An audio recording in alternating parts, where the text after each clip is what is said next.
the CS of roads here even tomorrow and discuss these things, because the members of parliament for Nairobi constituency, this is where all of you, the 290 of you, come here in between Tuesday and Thursday. Then you run to your constituencies. These roads are not maintained or done by the governors. I can confirm there is not a single tarmac road in Mathare constituency that has been done by the governors.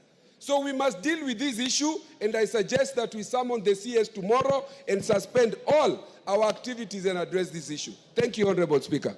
Junet. Mr. Speaker, I rise to, Mr. Speaker, to bring to the attention of the House matter of concern to the public, Mr. Speaker. Mr. Speaker, we are a country that is governed by the rule of law.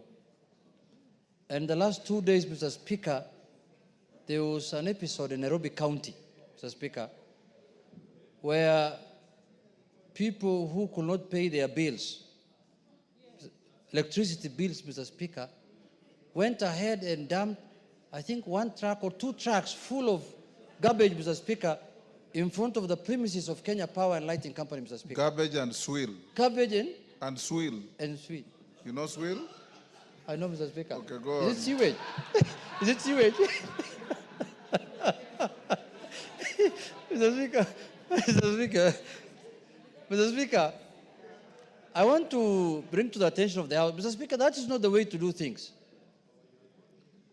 Mr. Speaker, because Kenya Power and Lighting Company, Mr. Speaker, is a very, very important institution in our country. And is a public listed company. And is a company that is oversighted also by this House. Mr. Speaker, many people have defaulted in paying their bills. It's not only Nairobi County Assembly, Nairobi County government. But Mr. Speaker, if you cannot afford to pay your bills, you negotiate with the person you owe money. You don't use other means to intimidate them and to make them, to make them let you go with their money. Mr. Speaker, I stand here to condemn that matter, Mr. Speaker, because it is uncouth and primitive, and it is an irresponsible way of dealing with an issue. Mr. Speaker, Nairobi City County of late has been doing a good job.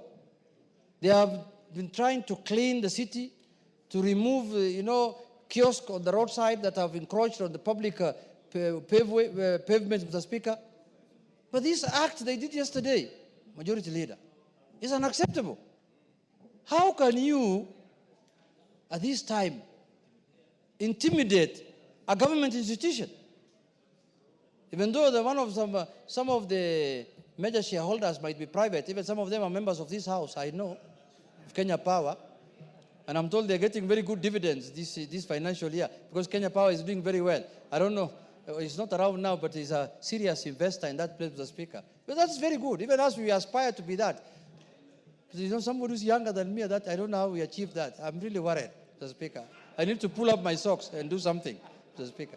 But having said that, Mr. Speaker, and that could be one of the reasons why we want to have change in the budget committee, maybe. Who knows? But I leave it there for people to decide. It's not in my place to judge anyone, Mr. Speaker. But Mr. Speaker, the issue that I want to bring to the attention of the House is that the Nairobi County government must apologize and must desist from that kind of act going forward. The governor must apologize to the institution called Kenya Power and Lighting Company and residents of Nairobi in general. Because, Mr. Speaker, we cannot do that. Tomorrow, they will have a problem with NEMA. They will have a problem with any other institution. Is that the way you are going to solve your disputes? So, Mr. Speaker... What will stop them from dumping garbage and swill outside your gate? What will stop them? The Speaker is asking me from dumping garbage in front of my house. Mr. Speaker, that's a good question. Because if I don't pay for their services also, if I don't pay their water bills on time, or I don't pay maybe their service charge on time, they can dump garbage also in front of my house. Mr. Speaker, then they tell you, until you pay your dues, we are not going to remove any garbage from in front of your house. So, Mr. Speaker, this is a new phenomena that is, we have never seen it before. So, Mr. Speaker, the governor was elected by Kenyans through the UDA party. Even though we have some symbiotic relationship, is ODM, which we are not yet confirming it, because we don't know how I think there is some relationship that is not known, that we need to understand where it is heading to. But Mr. Speaker, in spite of all that, with our symbiotic relationship with the governor, we have to condemn things when they are done wrongly. And that was a wrong act on the part of the Nairobi County government, Mr. Speaker. And we are not doing this we are warning people who might attempt to do that kind of nonsense, Mr. Speaker, because it might not end with them. There are other institutions also who can do that. There are others who can lock up your house, for not paying your dues or something. So, Mr. Speaker, with those few remarks, I want to say that act must be condemned and it must not be repeated again, Mr. Speaker. And if it is done, this House now will exercise its mandate of oversight. Mr. Speaker, nothing constitutionally stops us from summoning governors. Yes. Nothing. There is no in the Constitution that writes governors can only be summoned by the Senate. Mr. Speaker, the Constitution says Parliament can summon anyone. Parliament. Yes. And when you say Parliament, it is both the Senate and the National Assembly. Yes. That is Parliament. Parliament can summon anybody in Kenya. Parliament. So under that provision of the Constitution, we will summon governors if they go wayward. They must stick to the rule of law, and they must respect the laws that we have put in place as a House to govern this country. Thank you, Mr. Speaker. Ichungwa. Thank you, Honorable Speaker. Let me also join the Honorable Junet Mohammed, Minority Leader, first in condemning that act by the county government of Nairobi, and two, to ask both the county government of Nairobi and the Kenya Power and Lighting Company to get into a negotiation or some sort of dialogue to be able to resolve the issues that are before them on issues touching on pending bills, Honorable Speaker. What we have seen around Stima Plaza, Honorable Speaker, is these are criminal acts. And indeed, I was asking myself last night as I watched on TV, where are the police that should be ensuring there is law and order everywhere in the country? The Inspector General of Police must take decisive action. And it must begin with the drivers who drove those trucks there. Because, Honorable Speaker, it should be very easy for the Inspector General of Police through DCI to extract information as to who were the drivers who dumped there. From the drivers to the people who instructed them. Whether it goes all the way up to the governor, it should not matter.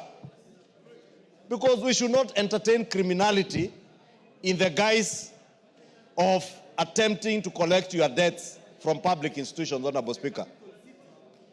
What would happen today, Honorable Speaker?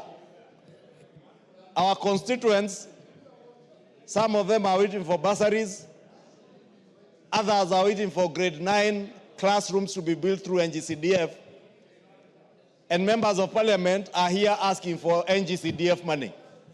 What if we decided that everybody now will take the law into their hands and do whatever you want, Honorable Speaker? Are we going to have a country? The City Council of Nairobi owes businessmen and women in this country money in pending bills to the tunes of hundreds of billions. What if the people who are owed by the City County of Nairobi also tomorrow decided to go and dump their garbage outside City Hall? How would the governor of Nairobi take that?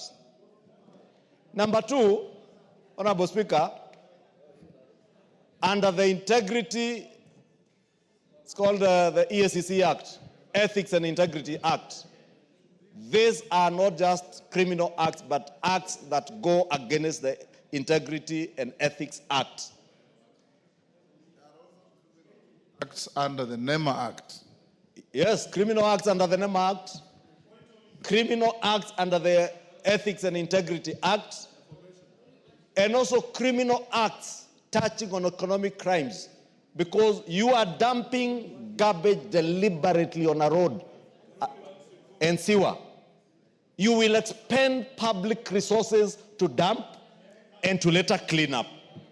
It is abuse of public funds. Yes. And therefore, Honorable Speaker, if we allow this kind of behavior to go on unchecked, these are the same governors, Honorable Speaker, who some time back were asking that they also be given some security officers under their command. You can imagine if these governors had policemen under their command. They would trample on everyone, Honorable Speaker. Therefore, Honorable Speaker, mine is to ask the Inspector General of Police and ask him to make sure that action is taken against those people who dumped outside Steamer Plaza. I also want to encourage the business people who I have seen crying on national TV, that they have restaurants they have closed down because nobody can patronize their restaurants. They must take civil action against the City County of Government of Nairobi for compensation for lost business, Honorable Speaker. Because you are closing down people's businesses. I saw the Steamer Plaza. I also didn't know it's not even owned by KPLC. KPLC are tenants of Steamer Plaza. It is owned by pensioners. Our mothers and fathers who worked in KPLC and Kanja, as it were before, are the owners of that building. It is their business as landlords that is being spoiled by the county government of Nairobi. And Honorable Speaker, I do hope, and in fact, Honorable Speaker, I was wishing that you could even direct the Inspector General of Police, and because the chair of the Security Committee is here, you should direct the chair of the Security Committee to summon the Inspector General of Police and explain to the committee and to this House how can they be watching when criminality takes root unchecked and nobody is doing anything about it. All that people can be left to is crying on TV how their business have been locked down. KPLC employees are being paid a salary, but they can't go to work.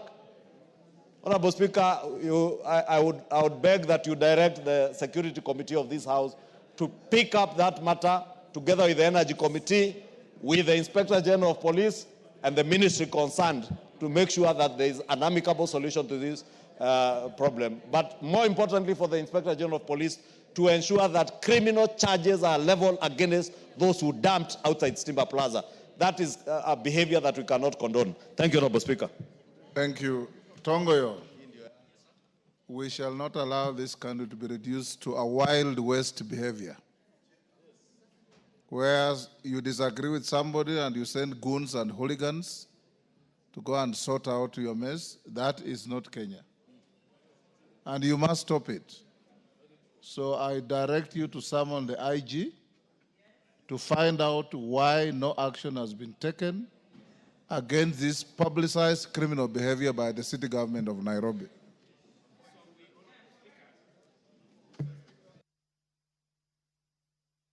Yes, Dr. Nyikal. Hold on, Tongoyo. Mr. Speaker, it's not only the police that we should ask.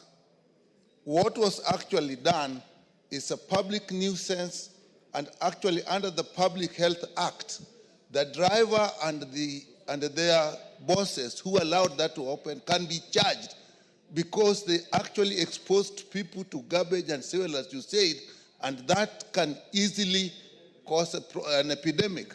We actually had a problem like that where some person actually were dumping things in the river, and eventually we had cholera in River Suo in Western Kenya. So it is not just a police issue, it is a major health issue, not only for the staff of Kenya Power and Lighting, but for all the people around. So I think that element should also be looked into. Thank you, Mr. Speaker. Yes, Chief Whip. On the same issue? Honorable Speaker, it is in line with what Dr. Nyikara has just said. This is actually what we've been saying, that we have created demigods in the name of governors, in the name of their excellence, Honorable Speaker. The cries of the business people around Steamer Plaza, Honorable Speaker, should not be left just like that. I saw on TV, Honorable Speaker, a lady who runs a restaurant just next to Stima Plaza, who had no interest whatsoever to whatever happens between the county government and the Kenya Power and other business people around that area, Honorable Speaker, having it rough to even run their business, Honorable Speaker. There is even one cow, Honorable Speaker, that was towed by the county government, Honorable Speaker, that did not belong to the people, to any employee that works in the Stima Plaza, Honorable Speaker. That is exactly what we are talking about in relation to everything that we've talked about as far as the county governments and the, the governors are concerned, Honorable Speaker. So I also join the majority leader and all the leaders that have spoken in saying that it's about time that we also invite those governors, perhaps in this house, or find a way to have these committees, Honorable Speaker, to investigate some of those actions. I know it's not within our mandate. We'll be acting ultra-violent. It is within your mandate. It is within our mandate. Read the Constitution. So that this committee, I'm well guided, Honorable Speaker. Article 95, I presume. And then have these relevant committees, not just the security committee, Honorable Speaker, even the committee that handles matters environment, Honorable Speaker, the committee that handles trade matters, because the business people are affected around that area. The governor and his team must face this house and explain what exactly they were trying to do and this childishness that we see. Because, Honorable Speaker, we see a lot of them, not just garbage. You see governors, Honorable Speaker, moving around with vehicles, about 30 vehicles. One vehicle carrying a carpet, another one carrying a toilet, another one carrying goons, another one carrying a chair, another one stand. Honorable Speaker, even a chair cover in barrios, and disrupting things, people's places, and disrupting people all over, Honorable Speaker. You even saw in a funeral in Kakamega, Honorable Speaker, where there is war between a governor, a senator, and then a member of parliament, Honorable Speaker, because we've created demigods, Honorable Speaker. We also call upon the police to impound these trucks. The order by the governor to just release them, Honorable Speaker, that is playing PR. That is playing to the public gallery, playing politics, and playing clean. It shouldn't be that way. The vehicles that were parked outside, the vehicles that left the garbage in that particular place, Honorable Speaker, and the vehicles that blocked the way for 3 days should be impounded and the drivers arrested and charged, Honorable Speaker, for criminal offenses. I thank you, Honorable Speaker. Yes, Tongoyo. Thank you, Honorable Speaker. Here, Mazara. Honorable Speaker, I'm well guided. We are going to have the IG summon and appear before the committee next week on Thursday. There are criminal offences committed just under the nuisance law. Yes. Under environmental law, under the Health Act, under the Penal Code, and several other acts of parliament. You can find up to 10 criminal acts committed with that act. So actually, Honorable Speaker, I'm actually can't agree anymore. What actually surprises all of us here is that it should not have even reached this far without the IG taking action. And the question should be, Honorable Speaker, it should not have waited to this far. But having said that, and as you directed, Honorable Speaker, we are going to do exactly that. And I think it's an issue that should be severely punished because, Honorable Speaker, it begs a question. If this can do to an institution like KPLC, what should happen to his own political competitors? It will be actually wake every other morning. Zero has been actually and dump on your doorstep. So, Honorable Speaker, I join the rest of us to condemn that act, and we are going to do exactly as you directed. And possibly, Honorable Speaker, I think Honorable Dr. Nikal put it, possibly, I think it also goes beyond the mandate only of security. Even NEMA should be they're probably pulled into this. Honorable Millie, you remember, and you members of parliament must take this thing seriously. When we were going for a public rally in Jacaranda grounds, you remember Governor Songo then went and emptied raw sewage on the entire field and got away with it. This House must exercise its authority. Yes, Ocheng, what is it? Speaker, you know, we allow governors and county governments to get away with too much. If there was a single time a governor should be impeached for gross misconduct, it is now. If the Senate was serious about their job, this is the time they should impeach a governor, not for corruption, not for stealing, but for gross misconduct on the face of it. There is no reason why the governor of Nairobi should continue being in office when his officers are telling us that they did what is said to have been done. The minister, the CEC for finance was on TV yesterday saying they did this knowingly. Why should the governor be still in the office, Mr. Speaker?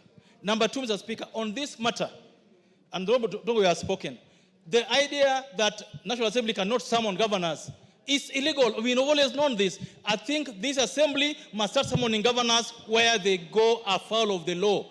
We've allowed senators to be summoning ministers. We know it's wrong, but we've allowed them to do so.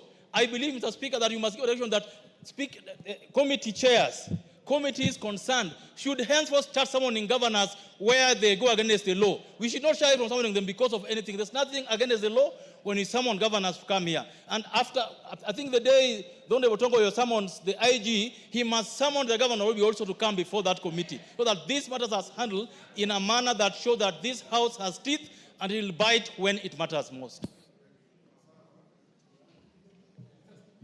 Mr. Speaker, my issue is very related with the one we are discussing. These governors are becoming demigods. One, in Migori, you know there is a company called Sony Sugar. The governor of Migori has just decided to impound tractors carrying sugarcane to the factory because of some pending bills. Around 12 tractors now are in somewhere with the sugarcane in them. It shows that if we don't control these governors, they'll do anything they want and go away with it. So, Mr. Speaker, that was the burning issue that even back in Migori, the Sony Sugar are really suffering because the governor wants money from them, the cess money, which is in the pending bill, but if you don't pay, the tractors carrying sugarcane are being arrested. Do I call them arrested or compounded? And the sugarcanes are drying in those tractors simply because the Sony Sugar has not paid the levy for the county government of Migori. Thank you. Thank you, Mr. Speaker. Honorable members, yes, Chepkonga. Mr. Speaker, you know, you have allowed Honorable Tongoyo to call the Inspector of Police on Thursday. This is an extremely very important matter. I have not allowed him, I've directed him. No, he needs to be directed to call the inspector on Monday. This is a very urgent matter. We cannot allow a criminal matter to wait until next week. Did he say next week? He said Thursday. You should direct that they should call the inspector by Monday. You are right. Yes, KJ, what is it? Before the senior counsel leaves the floor, Mr. Speaker, I just wanted to find out if it is in order for a member to direct the speaker. We know the discretion of the speaker is stipulated in our first standing order, Mr. Speaker. And while he has a very important point to raise, and we all have an issue to raise, even with the governor of Nairobi City County, for the activities and the actions that he undertook, which are an embarrassment, Mr. Speaker. Mr. Speaker, on the lines of Kenya Power, we are carrying cables for the last mile connectivity. And our sector, the ICT and digital economy, is depending on Kenya Power to transmit this last line connectivity of fiber to the homes of Kenyans. It is one of the biggest pillars of the Kenya Kwanza government in the Kenya Digital Master Plan. So when you go and upset a fellow agency, which is a government agency, it is a gross action by a leader, Mr. Speaker. And so if it is for the IG to appear here, I do not think it is in the place. It is in the place of Honorable Chepkonga to guide you. I know, Mr. Speaker, under discretionary standing order number 1, you are wise enough to make a Solomonic decision on this issue. However, what was done by Governor Sakaja is gross misconduct, goes against the tenets of the Constitution, even on matters to do with leadership, Mr. Speaker. And I thank you for this opportunity. I just needed to know if Honorable Chepkonga is in order to direct the chair. Tongoyo, you will summon the IG on Monday. Right? Honorable members, let's end there on that. I don't know if this school is still in the public gallery. St. Jacinta Secondary School from Marakwet West, Elgeyo Marakwet. Even if they have left, for the record, we welcome them to the House of Parliament. And they have left? Okay. Next order. As they call the next order, clerk hold, I've been requested by Honorable Murugara to stay order number 14 to next week. So I order that order number 14, when it's reached, will be stayed to next week. Call the next order, order number 11. Order number 11, the Gold Processing Bill, National Assembly Bill number 46 of 2023, second reading, resumption of debate. Fatma Zainab of Migori, she's not here. She forfeits the opportunity. She had 4 minutes to go. Martin Owino, are you here for the gold? Go ahead. Yes, Nabi, for the bill. I've given the floor to Martin Owino. You will speak thereafter. Thank you, Mr. Speaker. Mr. Speaker, I rise to support this bill. As it stands now, Mr. Speaker, the mining of gold in every part of the country is in a mess. Because people are desperate and they are looking for how they can survive. They go into caves, these caves collapses, and many people are killed. Some are maimed and disabled because they are looking for gold. So when I look at this bill, I think it's going to bring order to the mining industry. Mr. Speaker, the bill seeks to establish the institutional and legal framework where these people who are struggling to mine gold can be put in order in terms of mining itself, collecting the gold, purification, smeltering, fabrication, and registration of the whole business. This is lacking right now. Like even in my constituency, there are small pockets of areas which are thought to have gold. And because of the desperation, people go into these areas and start mining. And sometimes, actually many times, you find this, when it rains, the holes collapses and people die. So I think in my submission, I want to thank the committee of all the observations and all the recommendations they have done to this bill, and the establishment of that regulatory framework that will put everything in order. Another time, so you find these people, when they have got the little cash they have from the mining, they also get blackmailed by people in between. In fact, if we don't come to the rescue, I hope this will be fast-tracked so that our people are not exploited as they struggle to mine the bill. So, Mr. Speaker, with those few remarks, I want to say this is a good bill, and I urge other members to support it. It will bring order and soundness to the industry, and I think out of that, the whole country will also gain in that order of business. Thank you, Mr. Speaker.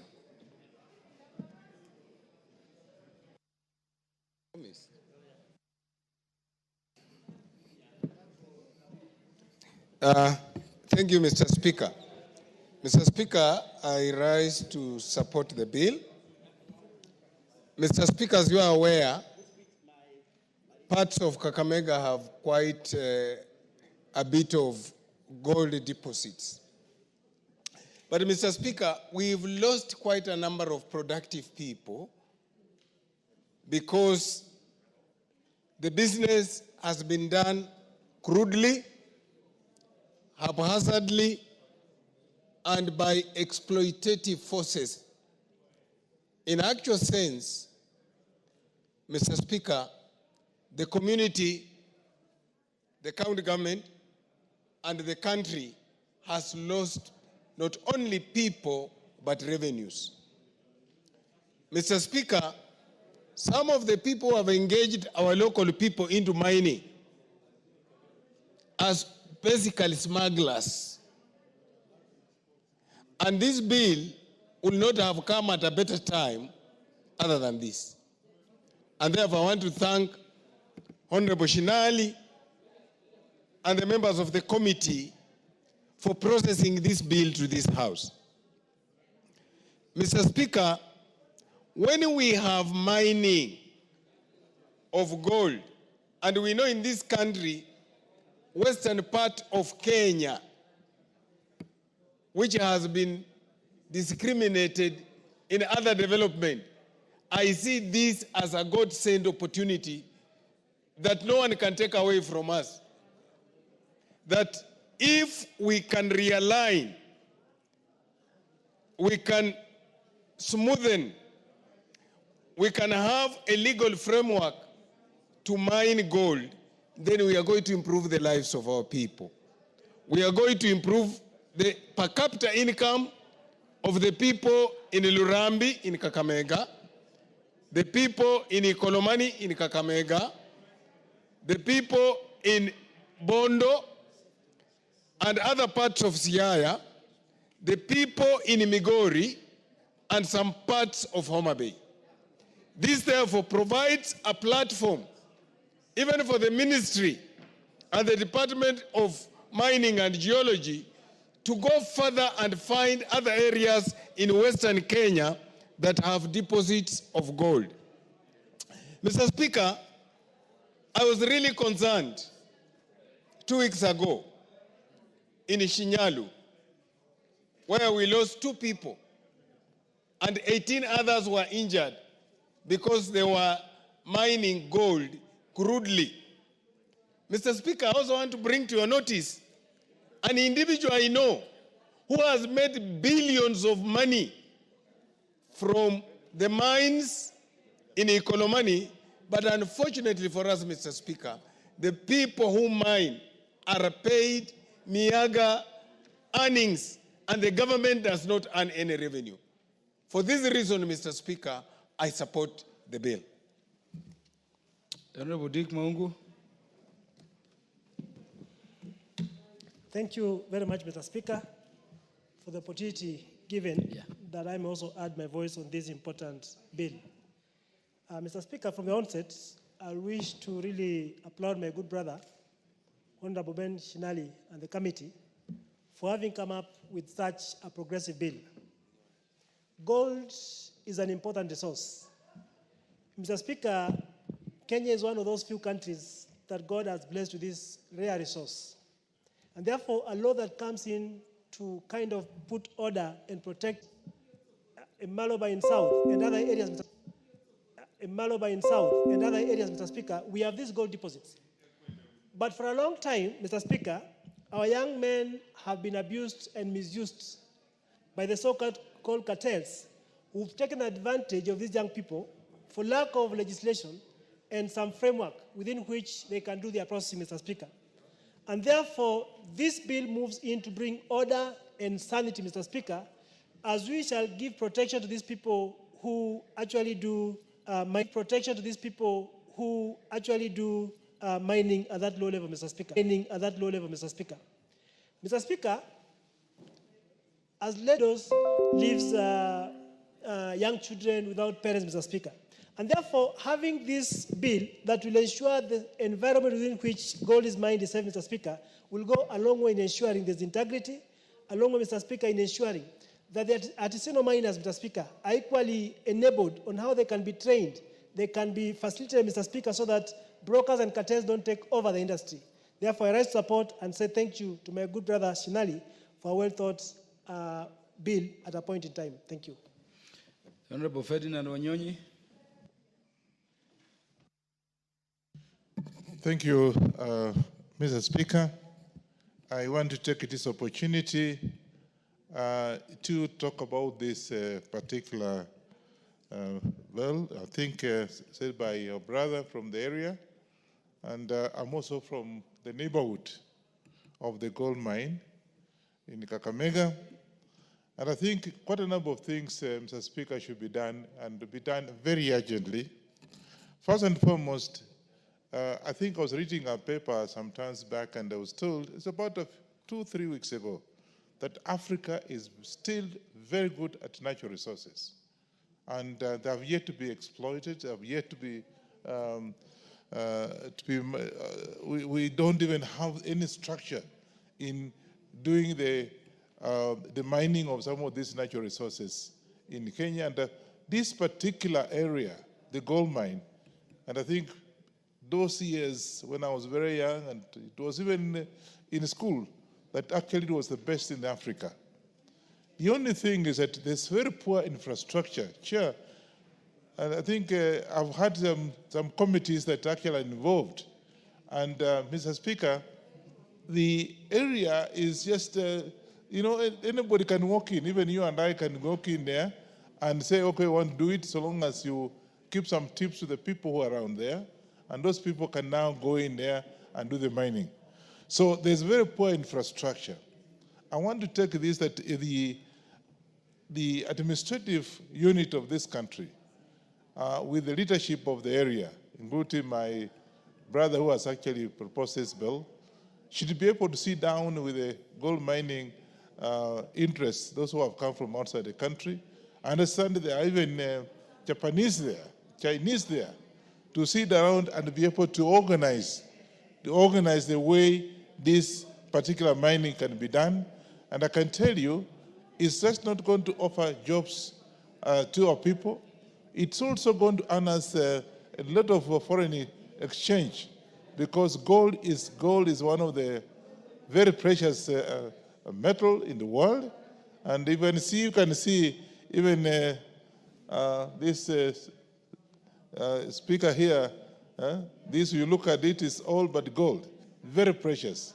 And therefore, I think the best thing to do, and I want to ask my brother, should I be able, because we are depending on you as a leader in the area, do you organize yourselves and be able to have the administrative unit to be able to organize the whole place? Because it's very, very unfortunate. There are people who actually are looking for jobs and there are no jobs. And that's why the boys and girls that rushed there died, because all they are looking for is an income. And therefore, I think my suggestion is that we sit down and be able to organize ourselves so that apart from that particular mining, the other exploration, that's why the Europeans actually, you and I have read history, rushed to Africa, because Africa had all the natural resources. And I can tell you, even where we are now in Africa, in Nairobi, maybe there are gold mines, we can always get gold here, but we have to organize ourselves. And I think the biggest problem today is that we pass this bill, Mr. Speaker, let's get organized so they can be able to see what we can do on this particular bill and be able to assist the locals, because they are looking for income. And you can't blame them. So I want to say that much as we are mourning those young men who died, I can't blame them. They were rushing there because of the source of income.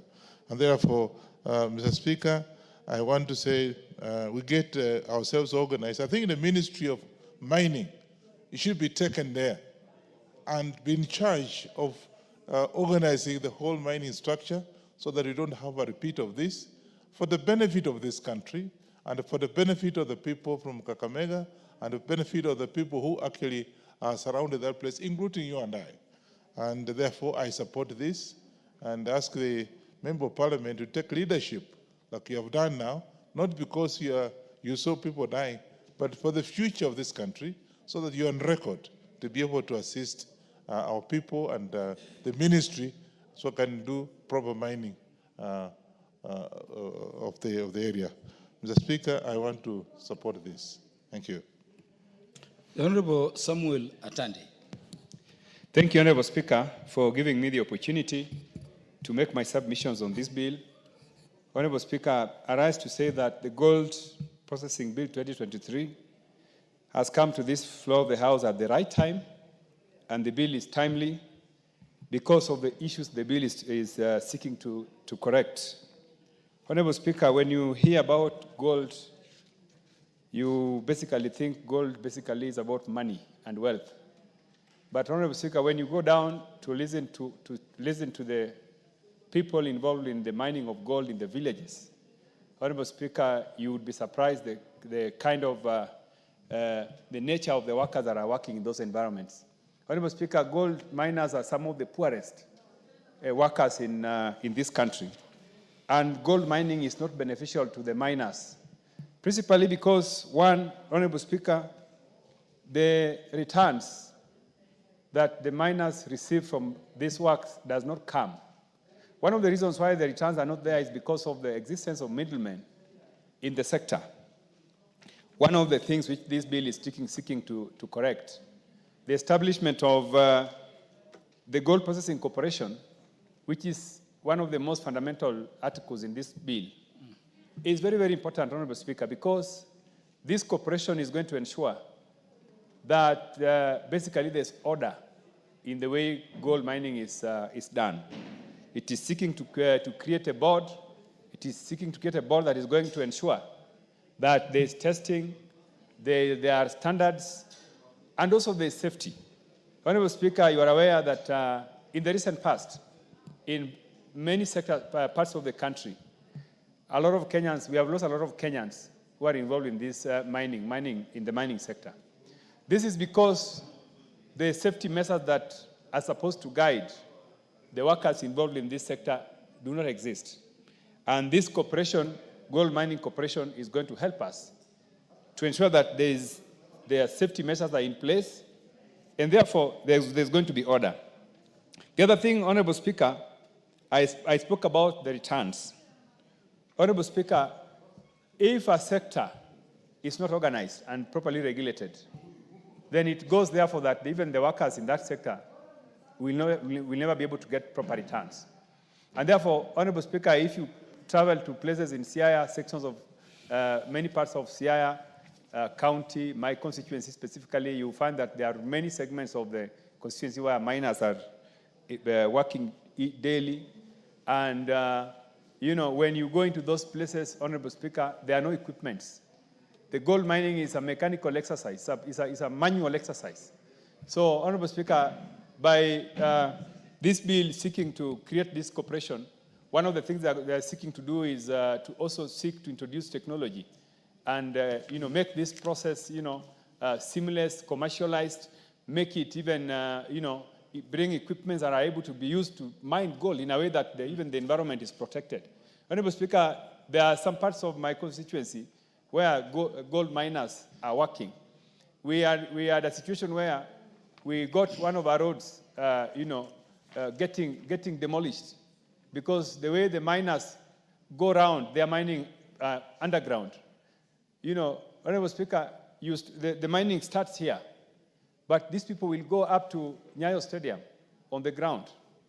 Now, in the process, you find that they've passed a place where there's a road, a tarmac road. The tarmac road is actually going down because of the mining activities. So I think part of the reason is because the technical capacity to guide where the minerals exist, the gold exists, is not there.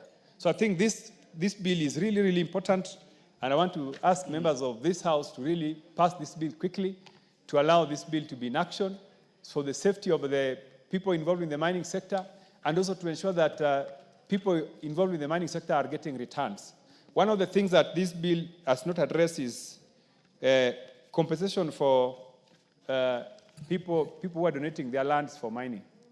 In my constituency, I'm having cases where, Honorable Speaker, there's conflict between landowners where gold deposits have been detected. When these gold deposits are detected in a particular area, then of course the miners, the people who want to mine come to sign agreements. These agreements are not tested. And in a short while, you find there's conflict. People are fighting, people are saying, I'm going to buttress the agreement we made. So I think one of the things that we need to do is to connect with this bill is to see how we can be able to resolve such cases of conflict for the benefit of the miners and the benefit of the country. Thank you, Honorable Speaker. I support. The Honorable James Nyikal. Thank you, Mr. Speaker, for giving the opportunity. Mr. Speaker, I arise to support this bill. Mr. Speaker, artisanal gold mining, which is the small scale where people go without experience, is rampant. It is actually all over the country, but mainly in Western Kenya. You find it in Kakamega County, Vihiga County, Kisumu County, Migori County, Siaya County, and even in West Pokot. But if you look at the West Kenya, it's actually probably a gold belt. If you look at it where it comes from Kakamega, Vihiga, in Kisumu County, in Seme, and it goes to Bondo, and it basically just goes across the lake into Migori. So we may be dealing with a geological gold belt that is actually being underutilized and underexploited. And therefore, we have to look at it. And Mr. Speaker, even the way it is done Honorable now, Mikala, I hope the mover of the bill is in the House and is listening to you. is here, and I really appreciate the work When he you has see done. the move of the belt from Migori through Oma Bay, through the lake, through Nyamula in Uyoma, yes, the bit of Seme, yes, through to Ikolomani. It is actually... Which is the corrupted, I hear, Shinali people's name for gold mine, Ikolomani. Yes. Ikolomani. So if you look at it, there could be a belt we are talking about there. So, Mr. Speaker, if that belt is there, it actually needs to be exploited so that we get it mined in a professional manner with all the issues that need to be looked at. It will actually generate employment and actually generate more wealth to the people themselves, and even to the government will then get taxes, and it will be. Currently, the process is actually destructive in most ways. What people are concerned about most is actually when the mines collapse, because these young people are working underground. They don't have the skills or even the resources to actually protect the mines as they go deep inside. Mr. Speaker, the other thing is it actually distracts children from education. So children actually abandon going to school to go and work in these mines. So it has a very dangerous effect. Mr. Speaker, when they go underneath the equipment they use, they actually go under there with generators. And actually, sometimes people die from just carbon monoxide poison, carbon poisoning, because of the smokes that come from the generators. These are all things that we really are not looking at. But it's not only that danger. The danger we all know about is the collapse. But the way they do it with their hands, open hands, when they are doing the spanning, there are a lot of health hazards.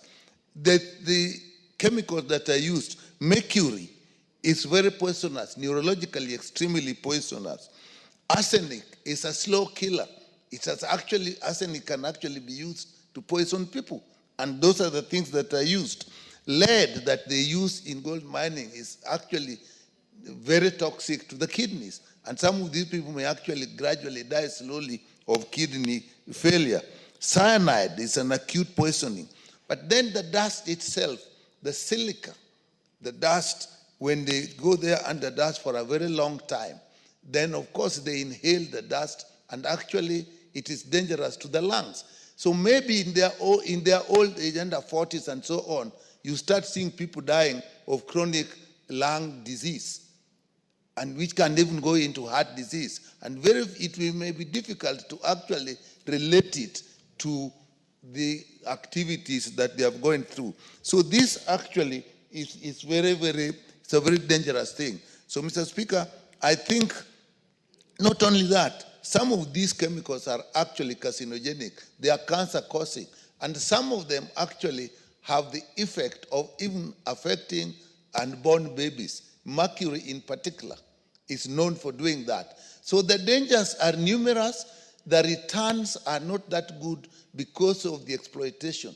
These young people, it's men, women, they go into this. The outlet they have is actually controlled by middlemen, so that they actually are not even getting the money they should get. So, Mr. Speaker, I support this because if you look at the creation of this corporation with the board And if you look at clause 6 of this bill, I think that is where the whole thing lies. If you look at the functions under clause 6, Mr. Speaker, everything we'll need to look at, the structures for doing it, the standards for mining, the materials for mining, the licensing for mining, and when they give the licenses, then of course we can look at the health hazards. And therefore, Mr. Speaker, I support this bill, and we'll have to actually look at it in fair amount of detail, because it is not only going to protect the health of our people, improve their livelihood, but also generate more income for the country and taxes. So this is an extremely important bill, Mr. Speaker, I support. The Honorable Joseph Oyula, the only MP who understands money best in Parliament. Thank you, Honorable Speaker. Honorable Speaker, let me also add my voice to this bill. It's a very important bill because some of us in our areas, we have suffered greatly because of this gold mining. Let me add here, Mr. Speaker, that gold is also in Busia. That stretch from Kakamega crosses through Busia up to Uganda. In fact, right now, we have a fear because some Chinese are mining gold, and we suspect they have crossed the border into Kenya through that underground. So there is a big fear there at the border. The major problem, Mr. Speaker, here is we don't have any regulators. Anything gold is messy because both the young men who are used are never properly compensated. They are never protected well. They only go down there to follow the routes of how to get the gold, but come out, some die inside there because of some of the chemicals that they use. So, Honorable Speaker, it is important that this exercise is regulated. So this cooperation that has been mentioned in the bill, Mr. Speaker, will be very important. It should be given the teeth, because like in Busia, and particularly in my constituency, I had a lot of problems with those gold prospectors. If you ask them for any license, they don't have. Any permit, they don't have. They just tell you that we have authority from the above. Who is the above? So we now need to make sure that that authority can be seen. Representation at the counties should be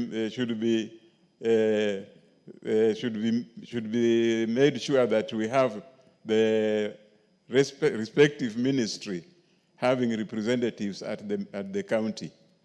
Because without any regulation and without any representation, we have had a lot of problems. For instance, from our area, you go to Kakamega, where we hope that there is a representation in the ministry, yet there's nothing. So this bill, Honorable Speaker, is going to help us a lot. It's going to help people at the border, because this thing runs into Uganda, and from Uganda, they are going deep into the soils in Kenya. So we need to support this bill, Mr. Speaker, so that our people can be protected. The environment also, Mr. Speaker, when these people dig their ditches down there, they don't care what is left. Some have gone into school compounds, and they leave big trenches in the school compounds, which is very dangerous for the students.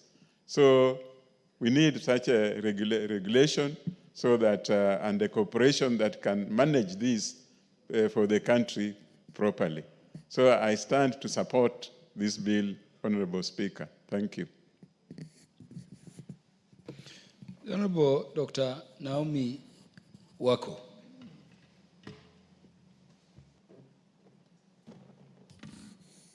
Thank you, Honorable Speaker. This is a very interesting debate and bill because of especially the areas that have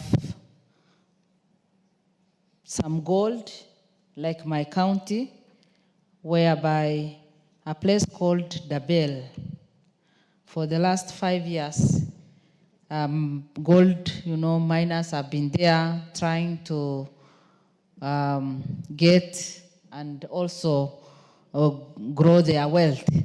Unfortunately, Honorable Speaker, like in my place, many people have lost their lives. So as a result of that, many have been widowed and orphans. The number of orphans have increased in my county simply because we do not have a bill on gold processing that can help. And that is why I want to say that I support and I am for this bill so that the poor people in different parts of this country who are trying to do mining, who are trying to create their own wealth, grow their wealth, and get rich, can be able to do that. Honorable Speaker, the idea of having license and having cooperatives in place that can manage this is one thing that is that we should all support, because currently, like in my place, people just go and they try to do what they can without any knowledge, without any license and other things. And even when they die, no one can be able to pay them back, and it is like they have no right. And maybe they were even there unlawfully. But if this bill will be passed, then whoever will be there will be under certain cooperation, whereby the corporation will be able to take care of individuals, those who are licensed, and the corporation can also be able to guide them on what to do. Honorable Speaker, under the corporation, part 2 of the bill says the headquarters of the corporation shall be in Nairobi. The corporation may establish offices in other counties, meaning that even if the headquarters will be in the city, the other branch offices can be in every county that maybe gold mining or gold processing is done. This will help us a lot because it will reduce the risk, and it will also protect the people who are involved in the business, so that even when anything or any unfortunate thing happens, they can be well protected. Honorable Speaker, again, under 11, you can see 2A, a person shall be qualified for appointment as chairperson or member under subsection 1G if the person is citizen of Kenya, holds degree, and also I think we just need to add that maybe if all the areas that have gold processing can be represented so that their interest can be well protected. Honorable Speaker, for the last many years, many Kenyans who have involved themselves in gold mining, gold processing, have suffered in the hands of the cartels, simply because there are those rich people who are somewhere and the miners are there. They try very much to dig the gold, harvest, and sell at a very cheap price. And yet there are these middlemen who are here paying money and collecting the entire thing and even selling at a higher price. Once we do this and this bill will be in place, then their interest will be very much protected. They'll be able also to earn from their hard work.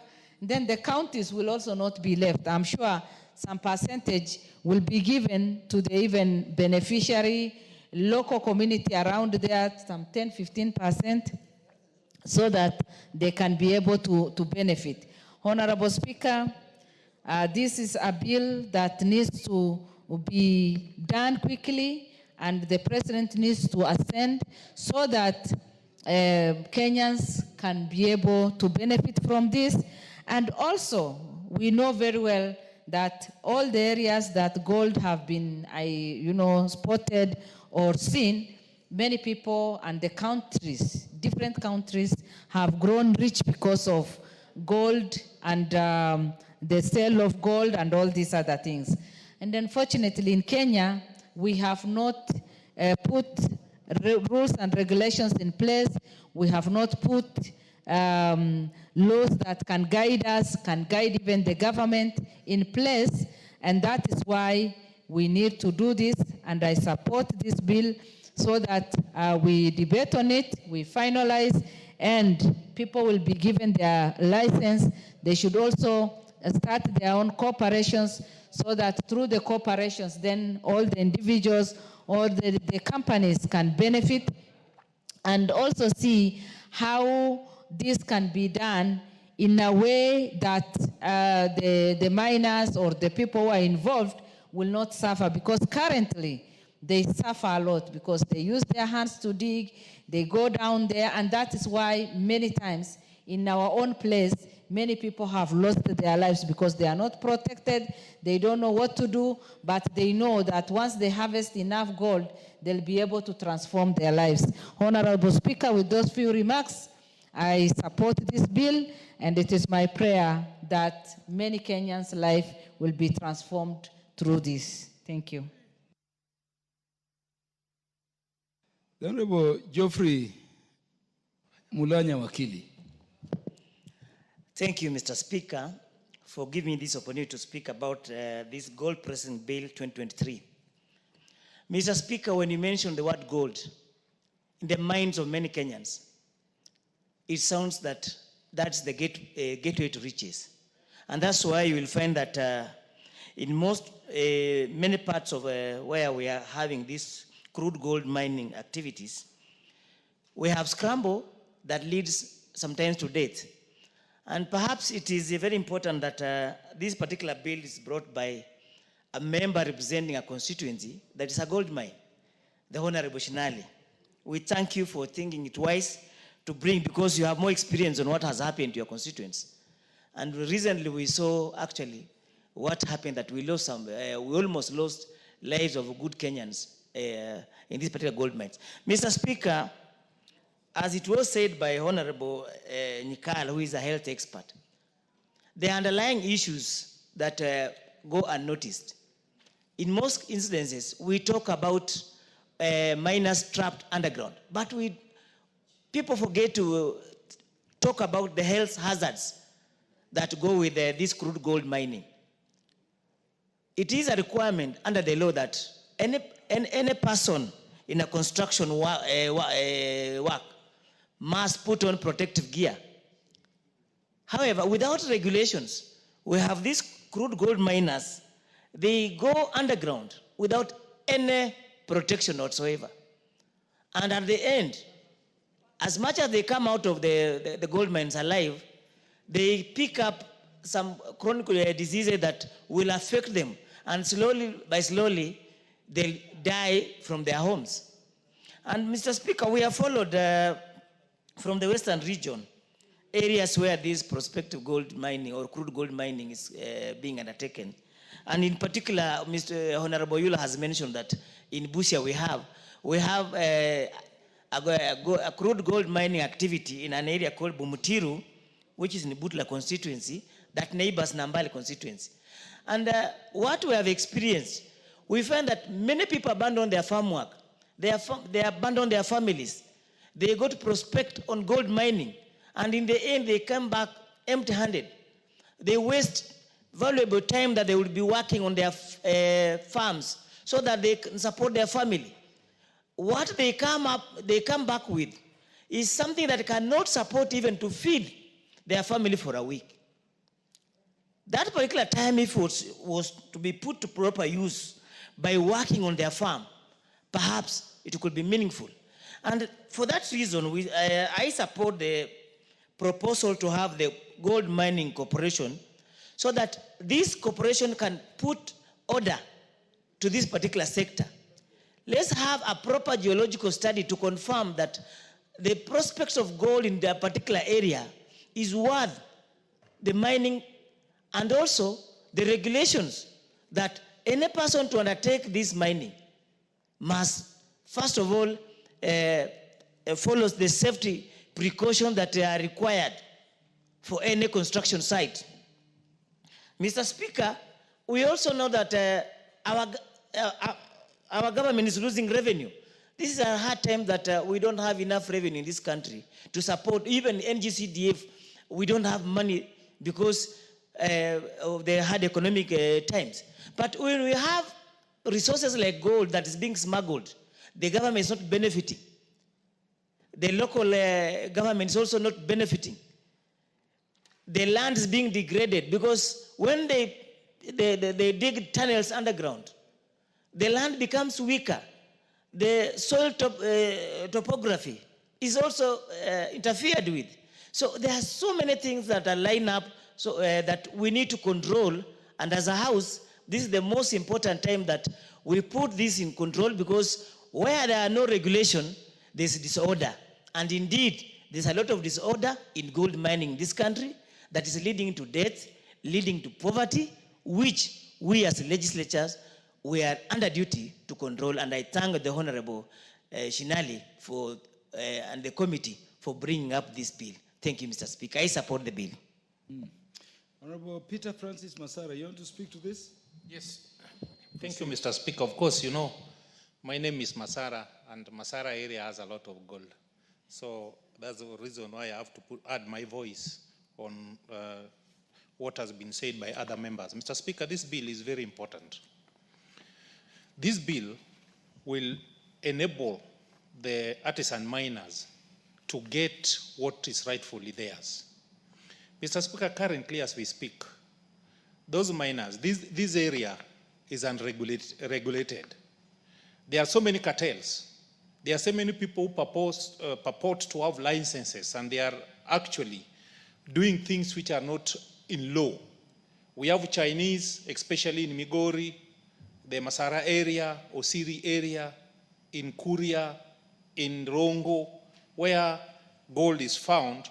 You'll get so many people doing so many cartels, actually undermining the work of our real people who are really suffering and working hard so that they can earn a living. Mr. Speaker, the importance of this bill, as per what I've read, if you look at clause 42, clause 42 of the bill talks of an application for the renewal of processing license shall contain the information or accompanied by the following document, Mr. Speaker. The proposed program for processing operation to be carried out during the term of renewal. 2, a plan of the area in respect on which renewal of this processing license is sought. And 3, an approved environmental impact assessment license, social heritage assessment, environmental management plan in respect of the applicant's proposal where required under this law. Mr. Speaker, currently, you get even in school, like in my area, there's a school called Arombe. People are doing mining within the school because that land belongs to somebody. There's no regulation. You get areas where people are taking water, natural water, people doing processing there, and the chemical used are affecting the community, but there's no regulator. Mr. Speaker, with this bill coming into an act, I believe the people involved in mining are going to appreciate us as legislators. Mr. Speaker, if you go to clause 48, and actually I want to be very specific about the laboratories. Currently, that is clause 48, 1D. Mr. Speaker, in my area, the laboratory which is being used majorly by the people doing mining is in Tanzania. So it means we are losing a lot of revenue to the Tanzanian government because people leave Migori, they go to Tanzania to take the sampling, and even the people involved are not professional, Mr. Speaker. There are people who have done this mining for a long time and they have the experience. So they come, they check the land, they do blah, blah, they talk what and then they continue exploiting our people. Mr. Speaker, being this bill is proposing that there will be headquarters in Nairobi, but there are other offices at the county level, it means the people involved in mining, the artisan miners, will get opportunity to interact with professionals from the corporation. Mr. Speaker, by and large, as you have mentioned, gold is being done in Kenya. But in terms of revenue it's generating, currently nobody knows. Because even the issue of transporting it, the issue of standardization of the gold in Kenya today is still a mirage. So with this bill in place, I believe so many gaps are going to be filled. Therefore, Mr. Speaker, without taking much of your time, I want to say that I support the bill and congratulate my colleague for bringing this bill into the August House. Thank you, Mr. Speaker. The Honorable Florence Yemotia.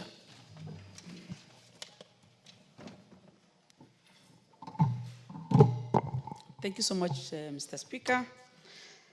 I also want to add my voice to this bill and congratulate my friend and colleague, Shinali, Honorable, for such a good thought. I see the bill was brought, I mean, these are 2023 bills, so it means it is a good time for us to look into it.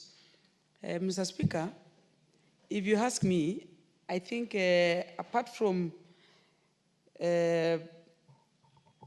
doing this bill, we also need to put into consideration most of the other natural resources that we have in this country. In where I come from, I think we have very sporadic areas of gold that has not been fully utilized and harnessed properly. But we have other minerals. We have rupees, we have other small pockets of, sometimes we are told there's oil here and there, because of the nature of our environment. It's a desert area. But gold, in many ways, is considered to be one of the owners of production. I mean, wealth, depending on who discovered gold first. So we realize that even as we do this, we should also consider other minerals so that we have a bill that is packaged together that helps protect all types of minerals we have in this country. Recently, we discovered cobalt in eastern Kenya, I think Meru area and Embu. And as even we look forward, I think we need to do more to make sure we are protecting this, because this is an act of parliament that is, we will be working hand in hand with the mining act that is already in place. And as we do that, I would probably ask the committee, use a committee to help us do another, bring all the minerals so that we can do this thing and lock it properly for our safety and future. Mr. Speaker, growing up, we used to be told sometimes it is not good to touch what God has given you and use it as a reservoir in the future. Many times when you look at these countries that have exploited minerals, it has acted as a curse or, it has brought problems. And many times it is not about the people who are actually mining and doing all this. It is the people who are beneficiaries, the cartels, the international groups that they come and bite in exploiting people. And this bill is going to help us to curb that problem.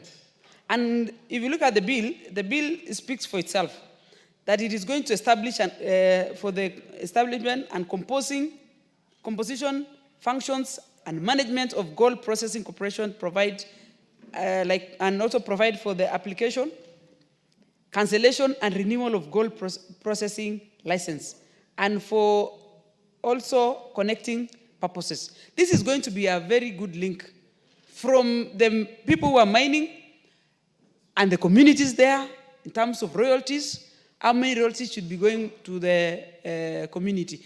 And this cooperation is going to be a good link for government and international. But if you look at it keenly again, Mr. Speaker, you realize this is also act as a framework, which is going to give the framework. And as it does that, it can also regulate and act as a beneficiary at the same time. If you look at clause on part of coal processing corporation, the corporation act as number 8. Functions of the corporation shall be to collect, sample, purify, smelt, fabricate, homogenize, make it homogeneous, sample, register, refine, monitor, and transport gold or gold products. And at the same time, it says it is to facilitate international accreditation. So you cannot be almost like a beneficiary and regulator at the same time. I think that is, in my opinion, the bill should also come out very clearly, whether this is a company, because if it says it's going to be helping to transport and monitor all those kind of, act as a regulator. And it also act as a company because it also wants to sell, help you sell. So again, it should come out very clearly that how many gold sites do we have specifically in Kenya, so that even if I am an international buyer, through the corporation, I should be directed to the sites that I want, the quantity that I want, and all that. As much as I have not gone through the bill all full, I have cited that there are areas that, as a regulator, you should also bring out in circumstances where the miners, specifically the people who are in the locality, are affected with the side effects of exposure of these minerals. What happens from there? Is the corporation going to be liable? Is it going to take care? Is it going to build and take care of these people through insurance and help them? For instance, if people die today in the gold mining sites, are they going to be given compensation through the corporation? All those things, I think, should come out very clear. But generally, if you ask me as a leader, we need to have a proper consortium on all the minerals. The government of today should be able to do proper ground truthing. Tell us how many minerals can we find in Kenya? So that going in the future, we should be not just waking up in the morning and mining everywhere. We should be able to say, we are mining along Western this time to give a room for these other areas.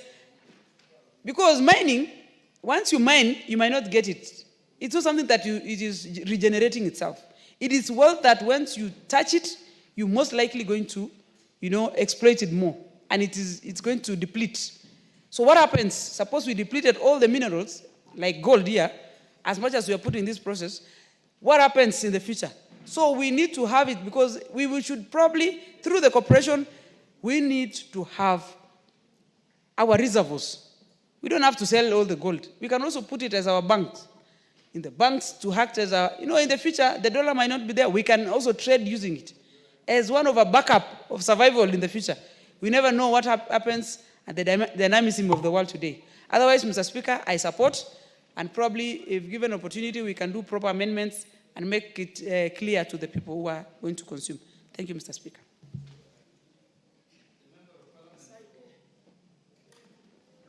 The MP for Kitui Rural, the Honorable David Boni. Thank you, Mr. Speaker, for giving this opportunity to also support the bill. Mr. Speaker, I think this bill is very important because gold mining and most of the mining in this country have been done in Juakali way or informally. And the bill establishing is trying to establish of a gold processing corporation and also contains provision for relating to application of licenses to mine and process gold.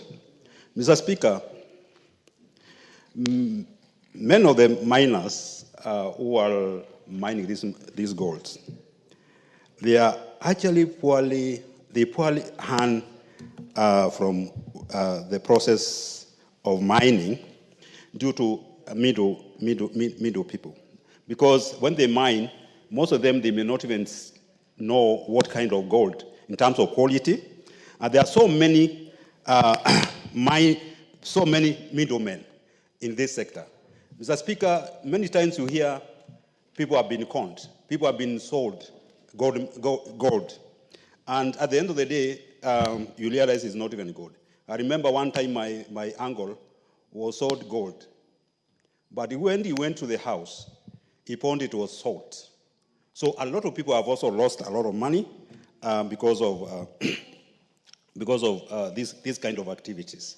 The miners suffer from diseases, especially chest diseases, and of course they cannot pay for their medical bills because of the poor earning they are earning.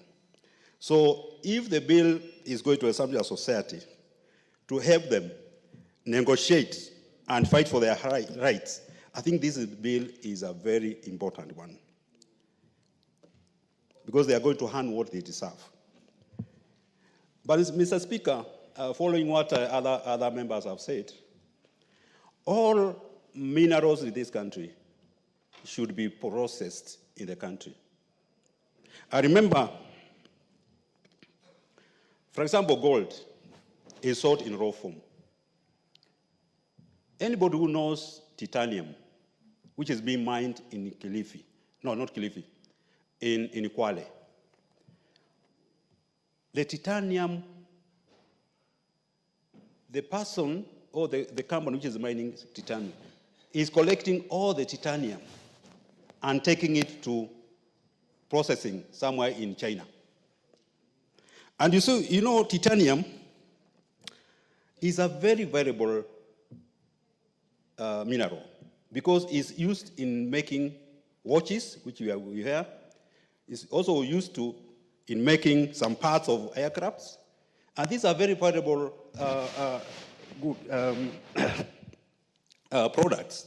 So if we are processing the minerals here ourselves, one, we are going to create jobs. Two, we are going to get income. Three, we are going to have economic growth in the country. So as we embark on this bill, we also need to think about processing other products, other minerals in this country, so that Kenyans can earn what is due to us. Mr. Speaker, government should also embark on mining other minerals. Kitui County is the third potentially rich county in this country because we have limestone, plenty of it. We have iron ore, we have coal, and we have copper. The coal we have in Kitui can light this country for 30 years without using anything else. Can you imagine coal lighting this country for 30 years? How fast we can grow. When you have coal and you have iron ore, then you can start steel industry. So as much as we are saying that we don't have the country is poor, but we are also not looking at the areas, at the sectors of mining, where this country has a lot of minerals. The oil in Turkana, I don't know what happened. We were meant to know that there was a lot of oil in Turkana. Maybe somebody may be in a position to tell us what happened. So, Speaker, this bill is very important, and we need to support it. But of course, we also need to think about other minerals. Thank you very much. I support. The Honorable Geoffrey Rocco. Thank you, Mr. Speaker. I rise to give some contribution as far as the bill on the gold processing is concerned. Mr. Speaker, mining sector in the Republic of Kenya is one of very underperforming sector. A sector which can go a long way in creating jobs, in raising the revenue of this country and also providing the foreign exchange which we seriously need as a nation. Mr. Speaker, not only the gold, we have other many minerals which we need to put more investment and come up with proper regulations or laws to regulate all these minerals we have in the Republic of Kenya. Mr. Speaker, the establishment, as far as this bill is concerned, the establishment of the corporation which will be dealing with the issues to do with gold processing is one of the very critical factor which is necessary because at the moment it is true we have gold miners in the Republic of Kenya. We have people who are doing business in this republic as far as gold is concerned. And always there is a lot of conning, a lot of scamming in gold business. Therefore, Mr. Speaker... Honorable Mutuse. Honorable Mutuse. Yes. Honorable Mutuse was this side, eh? Okay. I thought you wanted to cross directly, so if you intend to cross, you have to do the right thing. Mr. Speaker, I was saying the establishment of the corporation to regulate the gold business, the gold processing, is very important because, as you know, gold business is an international trade, and the international standards should be facilitated in the most appropriate way. Licenses, appropriate licenses should be given and verified. Verification of some of these licenses are critical. You will find that there are areas in Africa where gold is plenty, but the consequences are dire in terms of that gold can be war gold or black gold. Many people may have lost their lives in the process of mining gold, and selling it may be facilitating that kind of trade for war and even armed dealings. Mr. Speaker, having a corporation which puts in place rules and regulations, how to acquire licenses, how to ensure international accreditation is well facilitated, how the tests are done, how the grading is done, the purification and smelting of gold, the refining of gold, and even the transportation is one of a very critical institution which will ensure that even we have more investors in this trade in the Republic of Kenya. Mr. Speaker, I listened to the former Deputy President of the Republic of Kenya mentioning or saying that President William Ruto is in business of gold with one of the leaders in Sudan. That is a reckless statement, an extremely reckless statement coming from the former impeached Deputy President. And now that we are discussing about a gold bill, it is important maybe to mention that this is an international trade with credible buyers or sellers or traders, and it is high time for the Republic now, through the National Assembly, to ensure we have a properly regulated business conducted. Therefore, Mr. Speaker, I support this bill. I support this bill. It is well crafted, but also we will need to look at other minerals. We have mica, we have coltan in Bere, we have mica in Bere, Mr. Speaker. We have aquamarines in Bere. We have many other, we have bismuth in Bere. We have many other, we have even iron and copper in Bere. And I think if we can come up, or if this National Assembly can come up with a law regulating all these minerals so that we can take advantage as a nation as far as our minerals of the Republic of Kenya are concerned, I think we can be even in a position to repay some of these debts which are killing the economy of the Republic of Kenya. Mr. Speaker, I support. Thank you. The Honorable John Waluke. Thank you very much, Honorable Speaker, for giving me also a chance to contribute to this very important bill. The cold processing bill, which is very important, Honorable Speaker, to this country.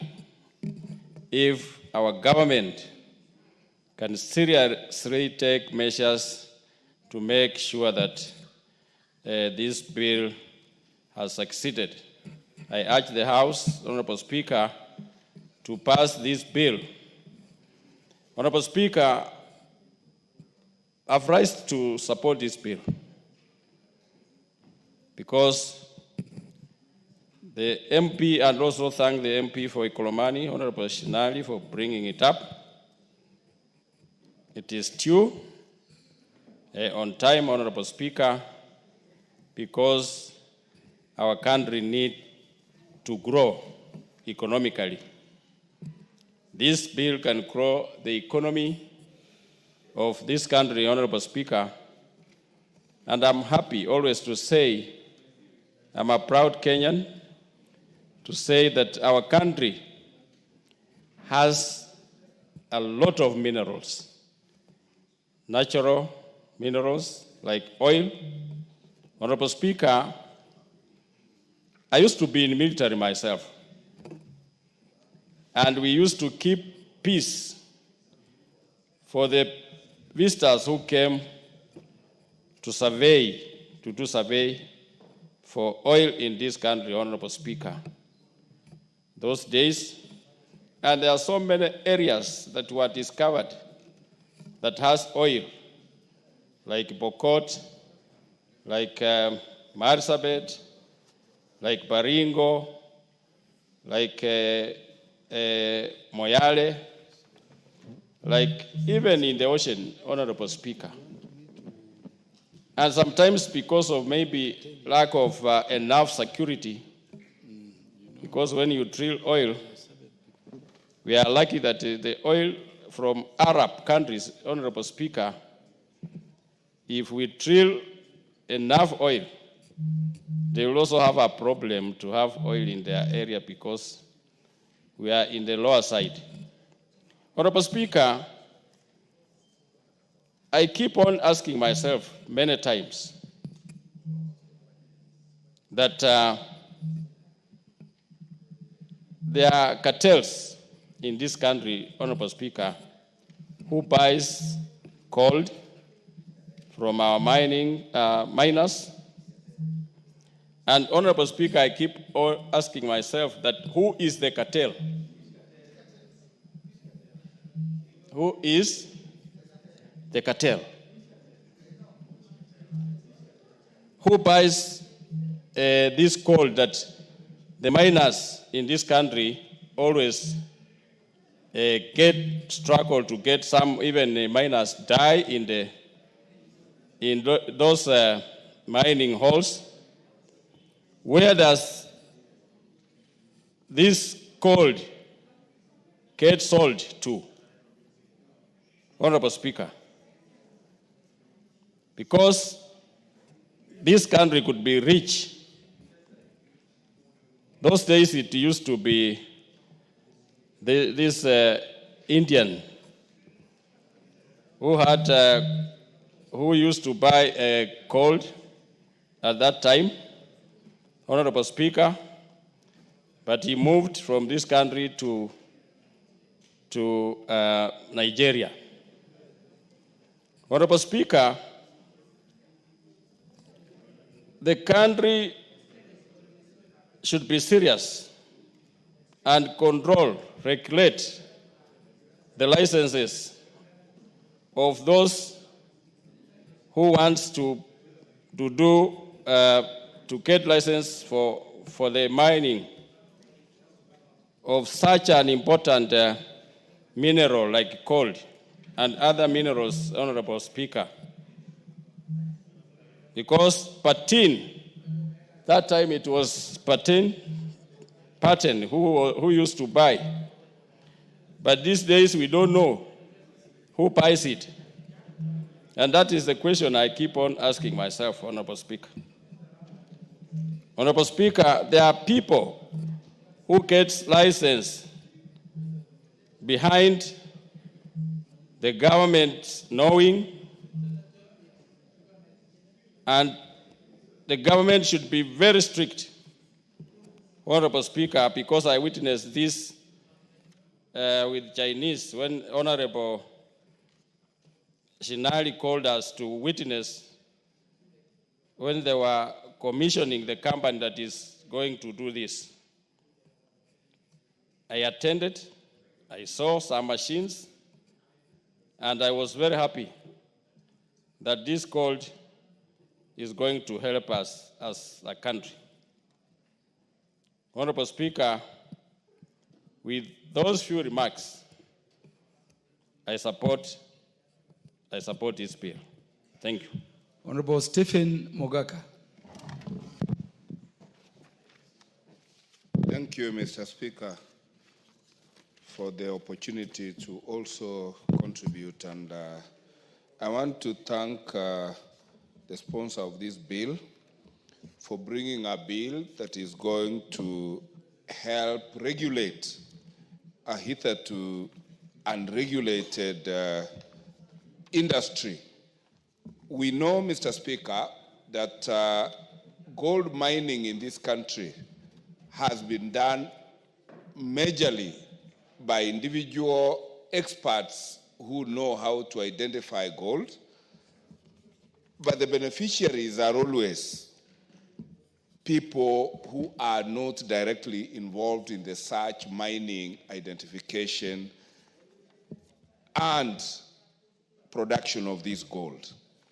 We also know, Mr. Speaker, that the gold miners in this country, whether in Kakamega, Makalda, or everywhere, these are volunteers who, by inheritance or by reason of being proximate to the gold mines, have sacrificed and put their lives on the line to go into those underground tunnels to try and get gold. This bill, as much as I support it, requires serious amendment to make provision for the very people who put their life in danger and sink into the below the surface in hunt for gold. Mr. Speaker, if this bill has to be passed by this Parliament, I want to see amendments made to create capacity building for these traditional miners to be trained and be equipped with guns that can be able to identify the gold when they are down there, rather than going on a wild goose chase and bringing stones which in their mind or their view or their eyes appear like gold, and when they bring them to the market, they get conned. Even if it is gold, they are told it is not gold, and they are shortchanged and do not get value for their risk and for their value. Mr. Speaker, this bill, when I look at its citation, and it tells us that it seeks to establish a gold processing corporation and provide for the application and licensing of those actors in the gold industry. It is a noble thing. You will recall, Mr. Speaker, that this country has been treated to scandals about gold. Many a times, people have been associated with stones which are described as gold, and whenever they get to the true gold market, they turn out to be either not gold or they get shortchanged. This bill is going to help Kenyans who are involved in trading in gold to be clear in their mind on how to operate and who will be the licensed dealers in this gold, so that Kenyans do not get shortchanged and lose their efforts and investment in the search for gold. Mr. Speaker, gold is the most valuable mineral that we have. And as much as we are today processing this bill that deals with the mineral called gold, we have several other minerals in this republic that benefit this country and even abroad that need also regulation. And I think I will be making an initiative to promote bills that are going to deal with the traditional minerals, including clay, which is a major input for manufacturing bricks. Minerals like, in my mother tongue, we call it likoro, which produces gravel that gravels most of our roads.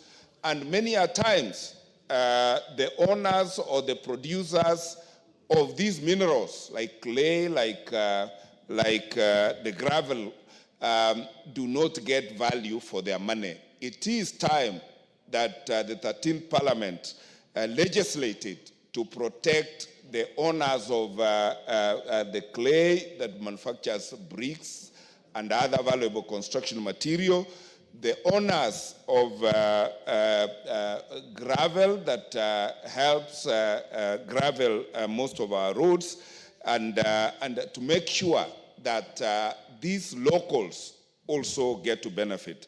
Mr. Speaker, I want to emphasize on capacity building because we have certain areas designated as gold mines. I don't know for what reason.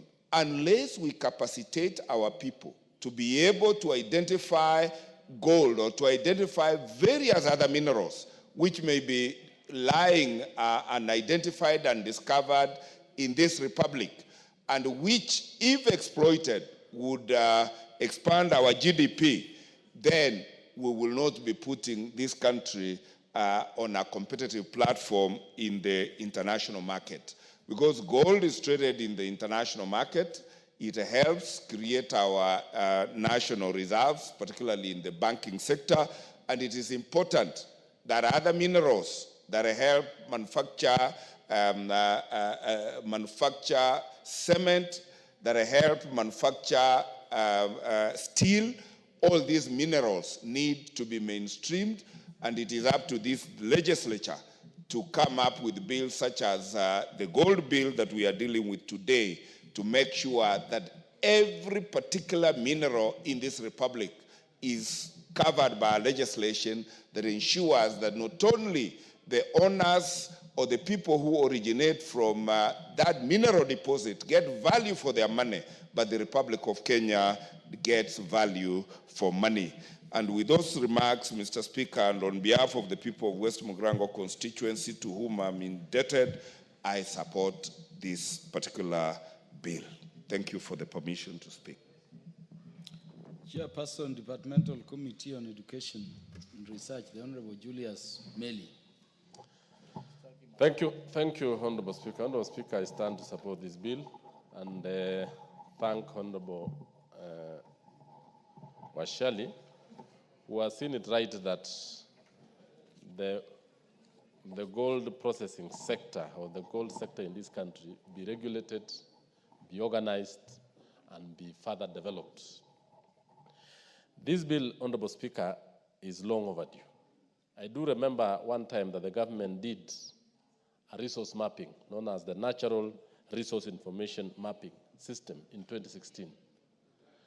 During that time, it was found out that this country has huge deposits of several kinds of minerals. And The minerals we have has been enumerated by my colleagues, from iron ore, coal, oil deposits, rare earth metals, and all these other kinds of minerals.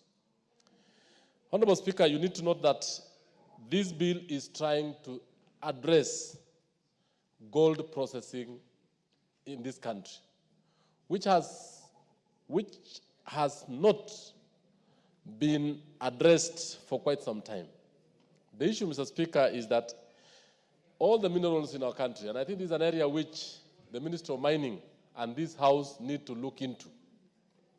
We've concentrated so much on agricultural production.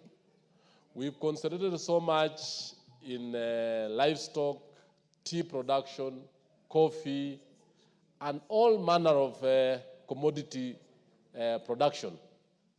Honorable Speaker, if you look at this bill, it goes down to establish the Gold Processing Corporation.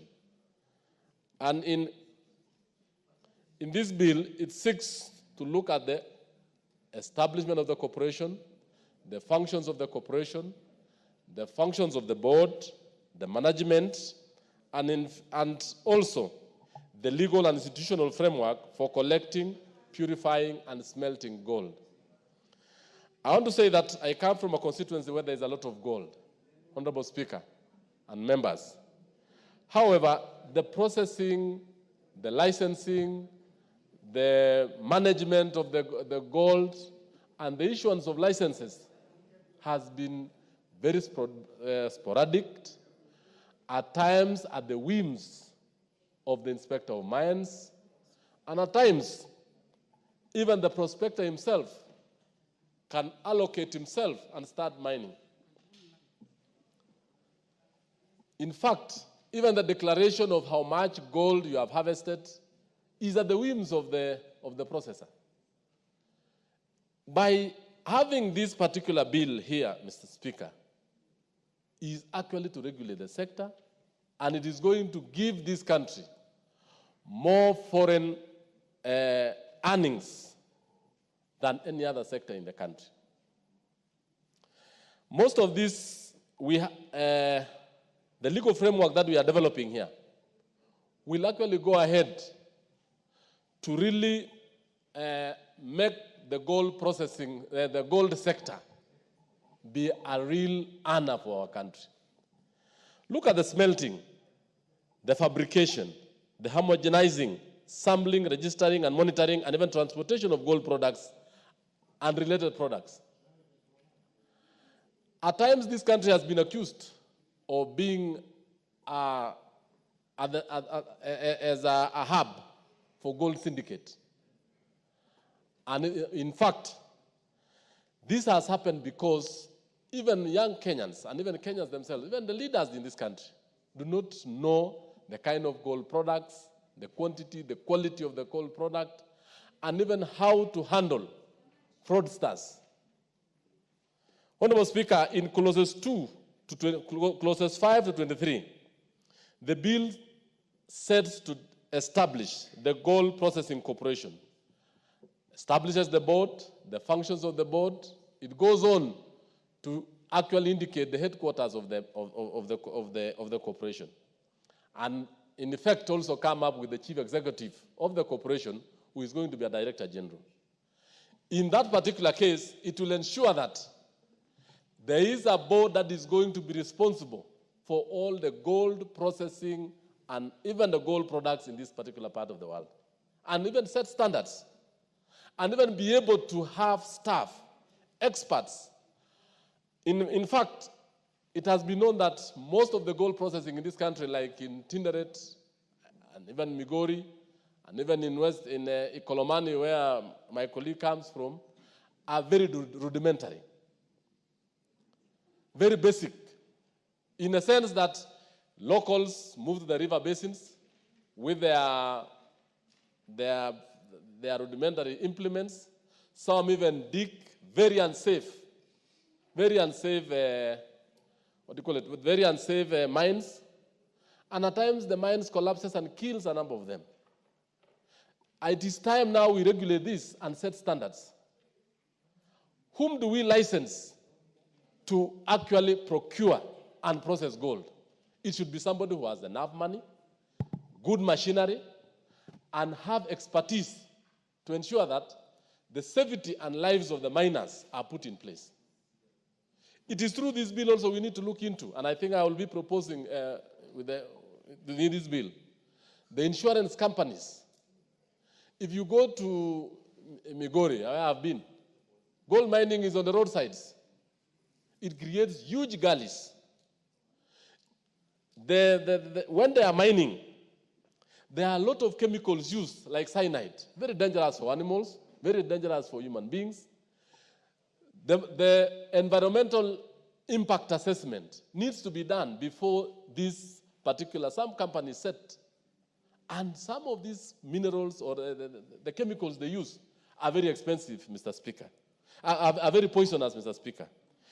Other issues that I want to bring into the attention of this is that in clauses 24 to 27, Mr. Speaker, the bill tries to provide for the financial provisions of the board. And this one is very important because as much as we are setting this board, and I want us to really look at it going forward in setting other boards, it should be a board that is not coming out to seek for funds from the exchequer every other time. It should be a board that uses its own levies, its own way of collecting revenue and developing itself. And we need to learn this from other big mining corporations like the De Beers in South Africa, the big gold trading companies of the world, where they don't depend on a national exchequer. And in itself, it is able to run, it is able to pay salaries, it is able to run its affairs and do operations without having the dependency on the national treasury to run its operations. Honorable Speaker, I want also to say that in clauses 28 to 42, the bill provides for the applications of the license, restriction in respect to processing, and consideration of applications. Honorable Speaker, I just said in my introductory remarks, but prospectors in this country, if you go to areas, several areas of this country, foreigners have just walked in at times, colluded with some people in the provincial administration, set up illegal mining, and robbed this country of a lot of wealth. The rare earth metals maybe in Garissa, some in Taita Taveta, in many parts of this country. This is the time to really make sure that any form of prospecting, any form of licensing, any form of trying to establish a mineral processing plant, it has to be very clear on how you are establishing them, how you are running them, how you are making sure that we have a benefit for our country. Honorable Speaker, I also say that in the other issues on record keeping and even declaring the results, in the Mining Act, Mr. Speaker, most of the time, declaration of the proceeds has been left to the processor. The processor can under-declare, and at times, at the expense of the resources of this country. So I want to say that I shall be proposing a number of amendments to this bill, and on those particular areas, I want us to say this, that this bill is very important. This bill is going to really assist us to run the gold processing. But in the same breath, Honorable Speaker, we need to develop other bills that processes or even gives establishment, functions, or running of other minerals, even oil and others. Thank you, Honorable Speaker, and I support. The Honorable George Gitonga Murugara.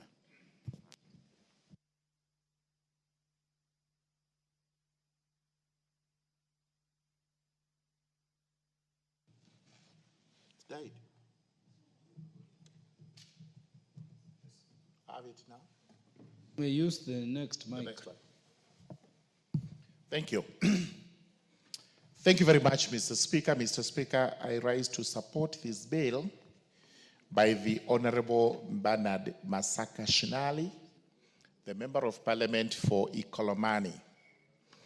It is actually the gold processing bill, which has a very close association with Ikolomani, the gold mines of Western Kenya, which started in the 30s, to the best of my knowledge, but have also remained rudimentary, even up to today, because we do not have any clear law that guides processing of gold in the country. We know very well that what takes place is actually prospectors, most of whom are illegal, going all over the place and trying to use crude means to try and find gold, which they can process and which they can possibly smuggle out of the country to sell where the business is lucrative. It is the high time that we actually declared the Mining Act not sufficient to cater for gold mining, and that we actually have a standalone Act of Parliament which will guide us on how to process gold, which is found in various parts of the country, including Taita Taveta, areas in Nyanza, and some areas in eastern Kenya. There are traces of gold, which traces sometimes may be processed to become profitable.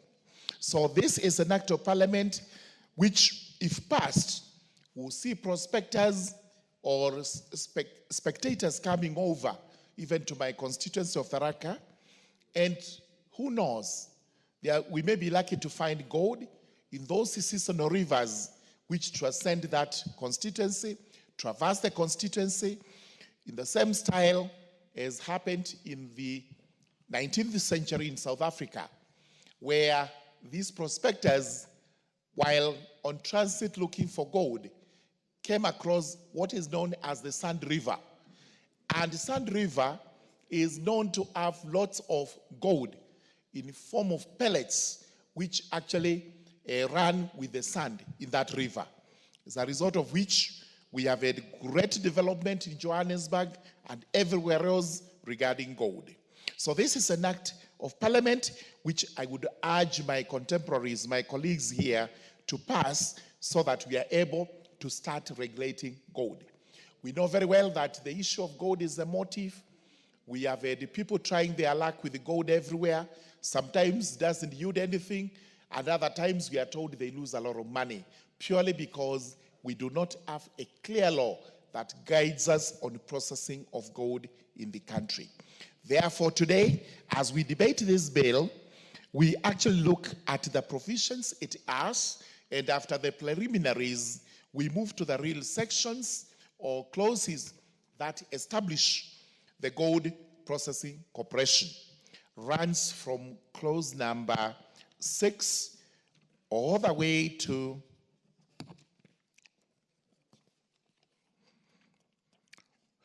clause number 20, clause number 24.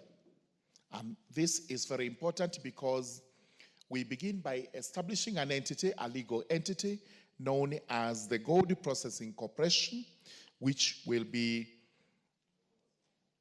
a corporate entity with its own seal, capable of suing and being sued, and doing all other things that appertain to corporates, including borrowing money and lending money if that becomes possible. But let's look at clause 8. Now, clause 7, which says the headquarters of the corporation shall be in Nairobi. Good enough, although we should have made a provision that the corporation will have offices possibly or minimum in the counties, so that every county has an office where we can start at looking at prospects of mining and processing gold. The functions of the corporation are set out in clause number 8, and these are very elaborate on what the corporation can do, including it will actually collect, sample, purify, smelt, fabricate, and do all other things that appertain to gold mining and processing. All the way from clause A to clause J, it is functions of the corporation. And from there we find that the corporation will actually be run by a board. And this is provided for in clause 11. And the board will have a chairperson appointed by the president and other members, some of whom are supposed to be experts in gold mining, exploration, smelting, and processing. The functions of the board are given, the qualifications of the persons to sit in the board. This is very important, although we shall be looking at this with a tooth comb as we go to the committee of the whole house for the third reading of this bill to see whether there are any areas which we need to make better than they are today. Then from there, we have the financial provisions relating to monies of the board and the corporation, which monies it can either get from this house, and we will be urging the house to make allocations to the corporation and the board. It can also borrow, it can also obtain the money from grants and any other forms of revenue raising that will be applicable to it. Let's go to clause 29, which deals with the processing license. Again, this is very important because we have said previously what happens in this country is that everybody becomes a gold miner, a speculator, and you just go on, and if you're lucky to get any quantity, then you can sell either to the third parties who are brokers, or you are able to smuggle it out of the country where you can get better prices. This time now you need to be licensed. We don't have to see everybody walking all over trying to entice innocent persons into speculating for gold, and where it is discovered, it does not disclose what it is, but it takes it away. Then once a license is issued, it has to be used in accordance with the provisions of this act, and anybody who contravenes provisions of that license commits an offense and is liable to punishment. Then towards the end of it, we have made a provision for regulations.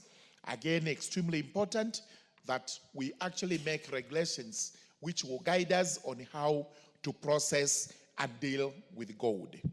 It's always important to remind the House that regulations are actually the flesh in any law.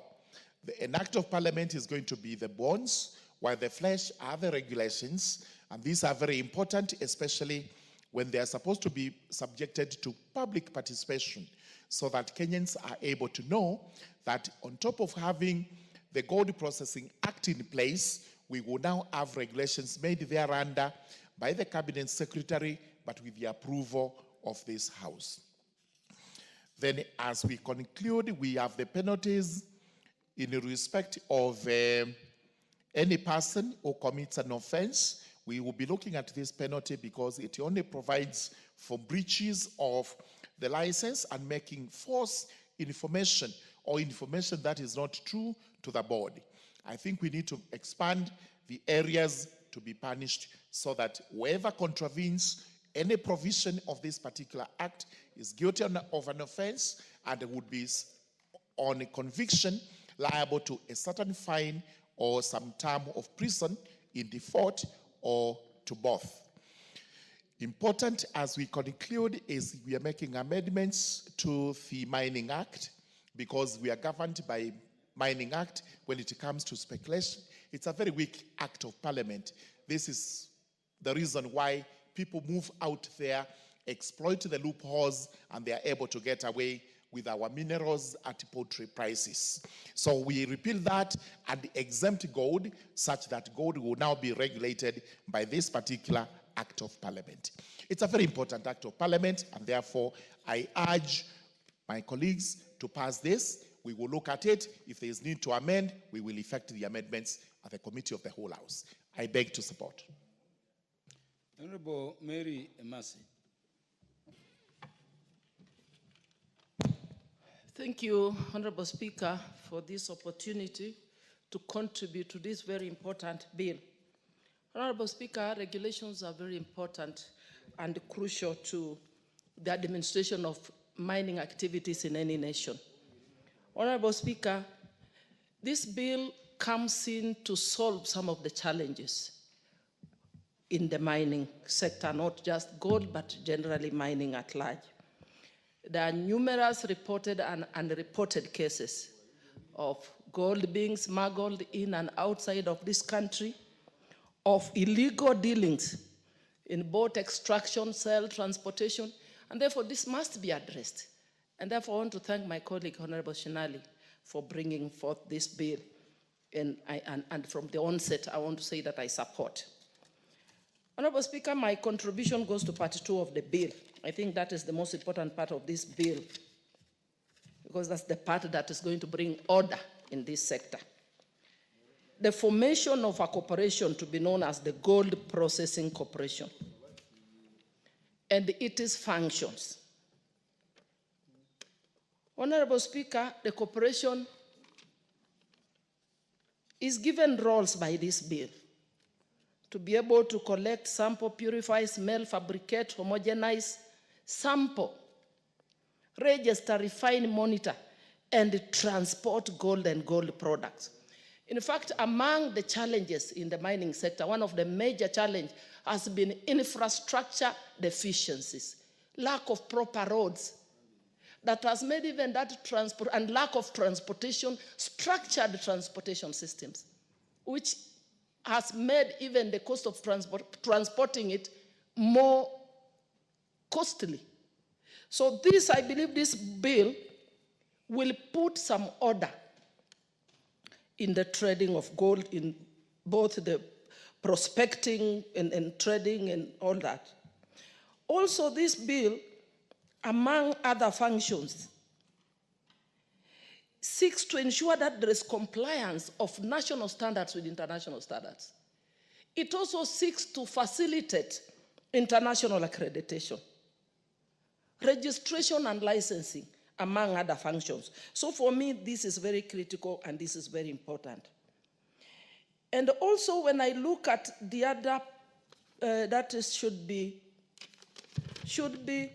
clause 11, the formation of the board or the establishment of the board. Honorable Speaker, I'm very happy that there's a chairperson to be appointed by the president. There's the principal secretary responsible for mining, PS responsible for national treasury, PS responsible for lands, PS responsible for environment, among others. And I want to speak about that environment, because environmental impact is very, very, very important. As I speak to you, Honorable Speaker, and I'll be consulting with the owner of the bill on how we can introduce a clause to protect Kenyans, residents of this country that reside along the borders, from environmental impact that is occasioned by mining at the border in neighboring countries. As I speak to you, Honorable Speaker, the people of Teso South at Alupe area are living in fear that one day they might wake up and find themselves buried underground. They have sunk because there is mining right at the border. The soil excavated from the mining has closed up our river that is separating the two countries. It has actually changed direction and changed the boundary. Our houses are cracking, air pollution, increase in respiratory diseases.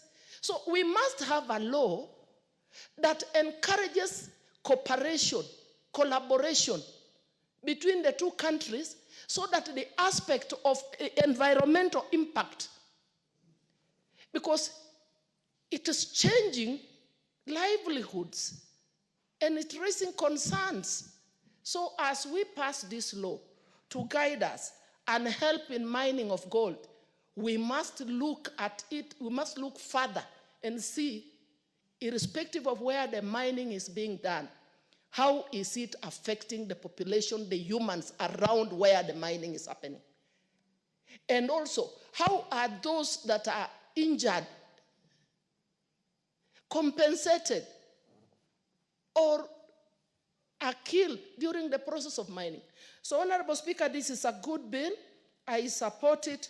But like I said, we need to look further and see how to make mining safe for all human beings around where the mining is being undertaken. Thank you, Honorable Speaker. The Honorable Jane Kagiri. Thank you, Honorable Speaker, for giving me an opportunity to contribute to this bill. Honorable Speaker, I stand to support the gold processing bill and in the spirit of supporting the Gold Processing Corporation. Honorable Speaker, I support it in regards to the regulations that it's going to create and the licensing that is going to take place.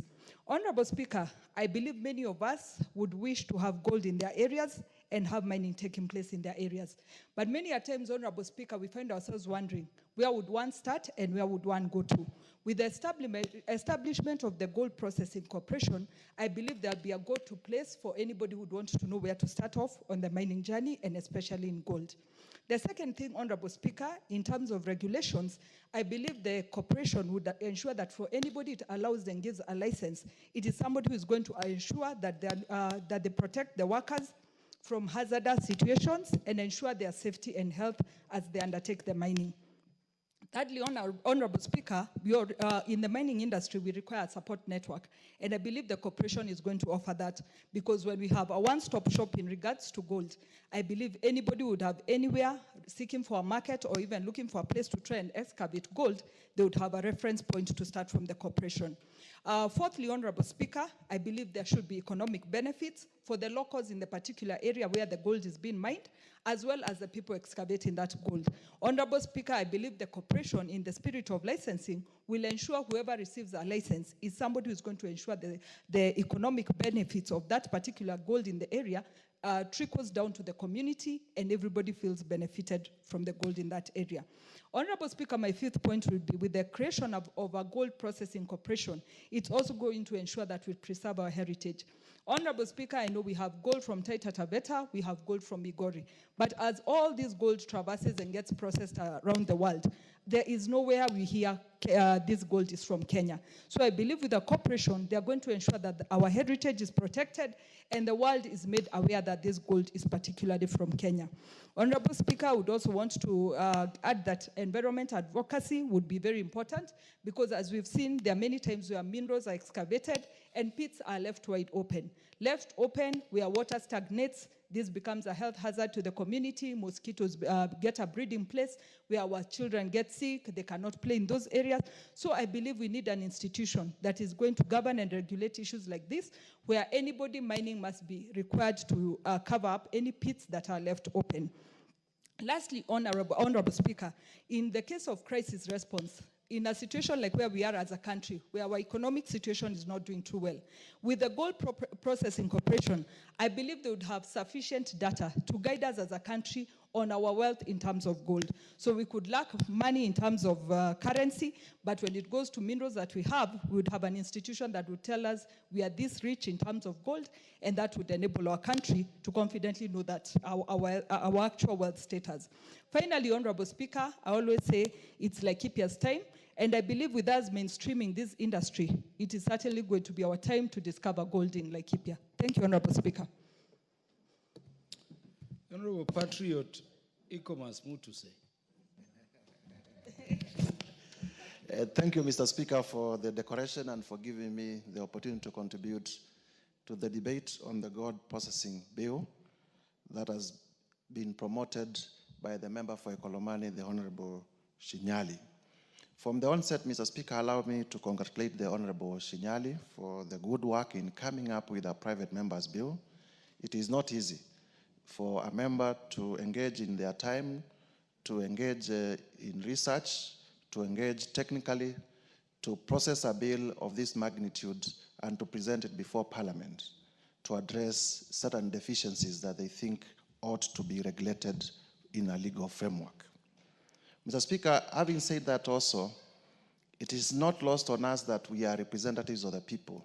And by dint of Article 94 and 95 of the Constitution, our work as members of Parliament is to represent the people who elect us. And that there is a sizable population of people in the constituents of the promoter Ekolomani whose livelihoods socially and economically rely on God. And therefore, it is within the place of the member for Ekolomani to propose a law to regulate gold, because a majority, or rather a sizable percentage of his population also rely on God, as are other places in the country. Having said that, Mr. Speaker, and having listened to colleagues in contributing in this debate, allow me this afternoon to be the devil's advocate. I want to be the devil's advocate just to provoke our thinking so that we may also think broadly and critically. Mr. Speaker, as it is today, the mining in this country of all minerals is regulated under the Mining Act of 2016.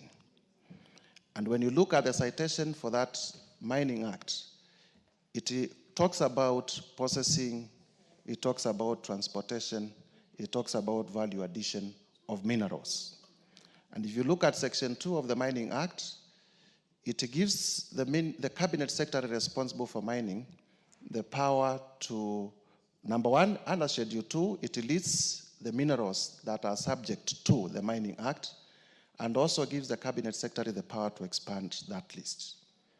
If you go to Schedule 2 of the Mining Act, Mr. Speaker, you will realize that under precious minerals, gold is listed as among the minerals that are under the management and purview, regulatory purview of the Mining Act. And therefore, one fundamental question that I will be asking and is necessary for Parliament to know is whether we are processing the gold processing bill because there is a legal deficiency or because there is necessity.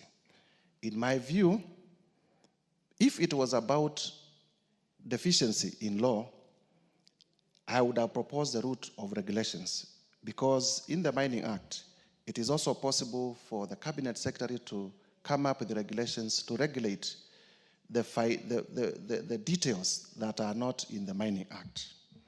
And so, because it is required so that we do not clutter our legislative book, because in my mind, I was asking myself, yes, today we will come up with a law to regulate the mining of gold. There are 136 minerals I've just counted in the Mining Act listed in the first schedule. Do we therefore then come up with other 136 pieces of legislation to regulate every other mining of all the other minerals? And if we do that, will we be neat legislatively and technically? Number two, Mr. Speaker, as we debate the Gold Processing Act bill that is proposed by the able member for Ikolomani, we must also be alive to the prevailing circumstances in our country. I want to remind members of Parliament that last year, when this Parliament passed the finance bill that had proposed several taxation measures, the country rose up and said, we do not want additional taxes.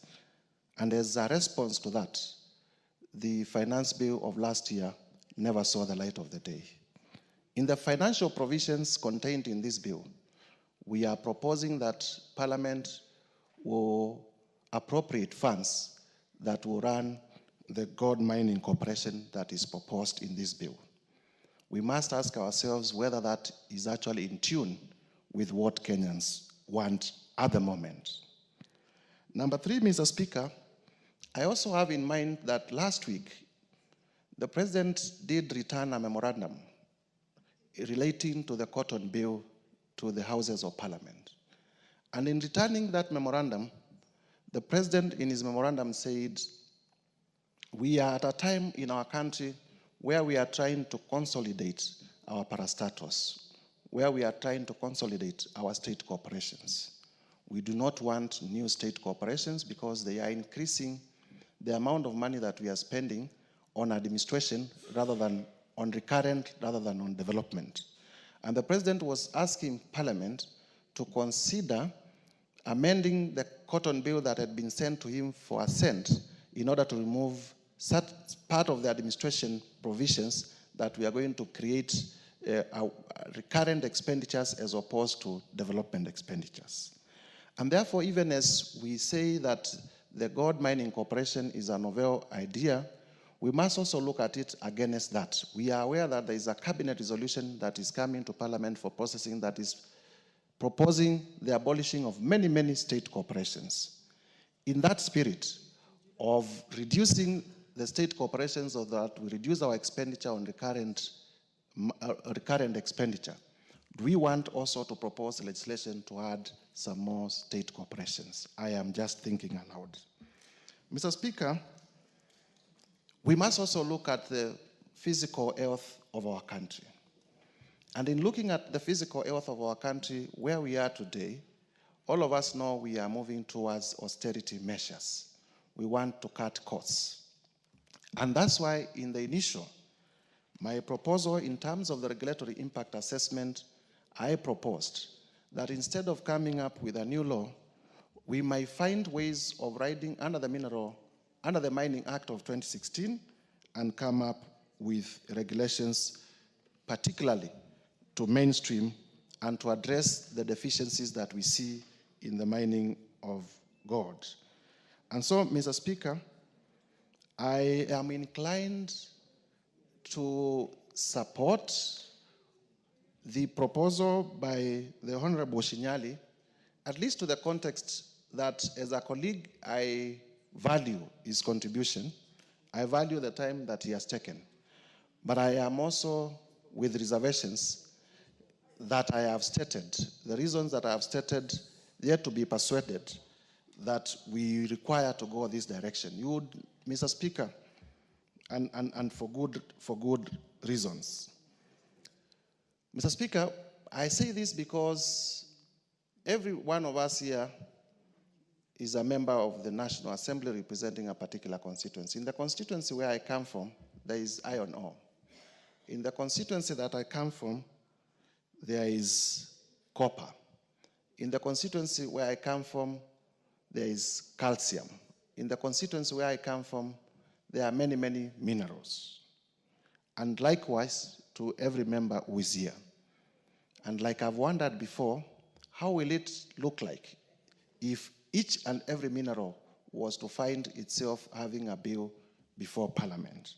And so if my colleague would be persuaded, I would be seeking that I will look for him. We have a sitting, and if he persuades me in the next stage, I will be able to look at it. Mr. Speaker, even as we do that, we must, and because I have heard this from Major Waluke and I have heard this from several members of Parliament who say that our country has been used as a conduit for illegal gold transportation. And therefore, as we come up with this law, we must also be careful not to be regularizing illegality, not to be creating a framework for people to gain licenses so that they transport through Kenya, they smuggle gold through Kenya using licenses that appear like they are mining locally. And those are fears that we need to address so that as we legislate and as we debate as Kenyans, we know that the proposals that we pass before this Parliament are for public interest. I thank you, Mr. Speaker, and I congratulate the member for Ikolomani. Honorable Lilian Sioi. Thank you, Mr. Speaker. She will be followed by the Honorable Augustine Mwafrika, then the Honorable Peter Lochakapong, the MP for Sigor. Thank you, Mr. Speaker. I also stand to support this bill with amendments. And as my brother has just spoken, because I also wanted to say what he has said.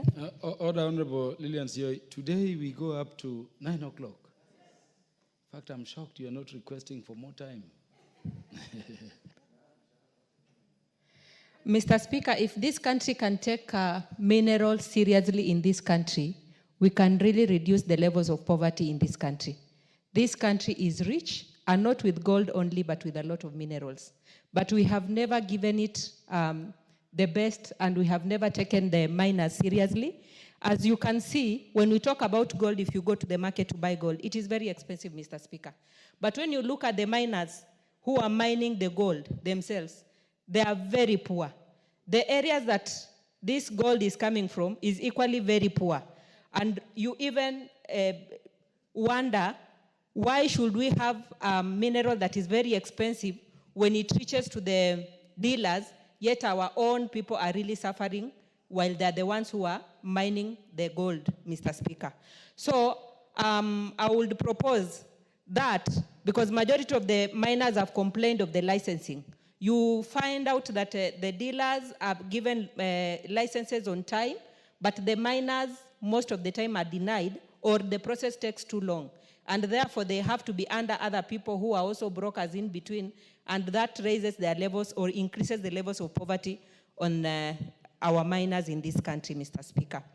Mr. Speaker, this bill is talking about gold, and I'm only thinking of other minerals in this country, and I'm wondering, should we have different bills coming up, or we should just have one that is inclusive? We talk of mineral processing bill, so that we can include all the minerals that we have, and we take, we give it the best to ensure that we benefit from the minerals that we have in this country. So, Mr. Speaker, I want to support this bill by Mr. Washali, but with amendments. If we can look into that and see if we can incorporate all the minerals, I think it will be very, very important for this country. Mr. Speaker, I also want to add by saying that we have Mineral Rights Board, which is also doing almost equal thing with what we are discussing at the moment. I don't know how we are going to incorporate and work together with the board so that we combine what they have and what we have, and we work together instead of having them differently. And that is really going to help us as this country. So, Mr. Speaker, I stand to support with amendments the bill brought by Honorable Shinyali, and I thank you so much. Honorable Augustine Mwafrika.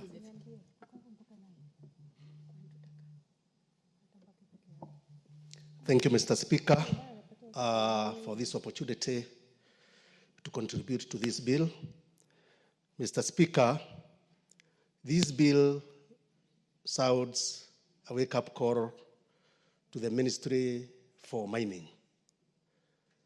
Going by the contributions by members of this House, Mr. Speaker, you would wonder if we have such state department in this country. And the reason why, Mr. Speaker, I'm saying this is because this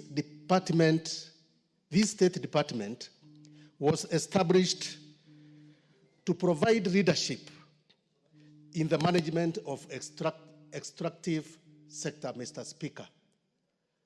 I know, Mr. Speaker, this state department is housed at the Transcom in community, within community area, but I wonder, and if I get time, Mr. Speaker, maybe tomorrow or any other day, I'll visit those offices to know what their mission is. Mr. Speaker, the mandate of the State Department for Mining, one is to develop development of mining policies, Mr. Speaker, inventory and mapping of mineral resources, building of capacity for effective management of programs, Mr. Speaker. But, Mr. Speaker, I want to say that this department has failed this country totally, because this bill, which is seeking the establishment of a corporation to manage gold mining in this country, I want to say that this corporation, if it is established, it will be domiciled in this department. So the establishment of this department, Mr. Speaker, is long overdue. So I would ask this State Department to rise to the occasion and provide leadership within the mining sector, Mr. Speaker. I support. Thank you, Mr. Speaker.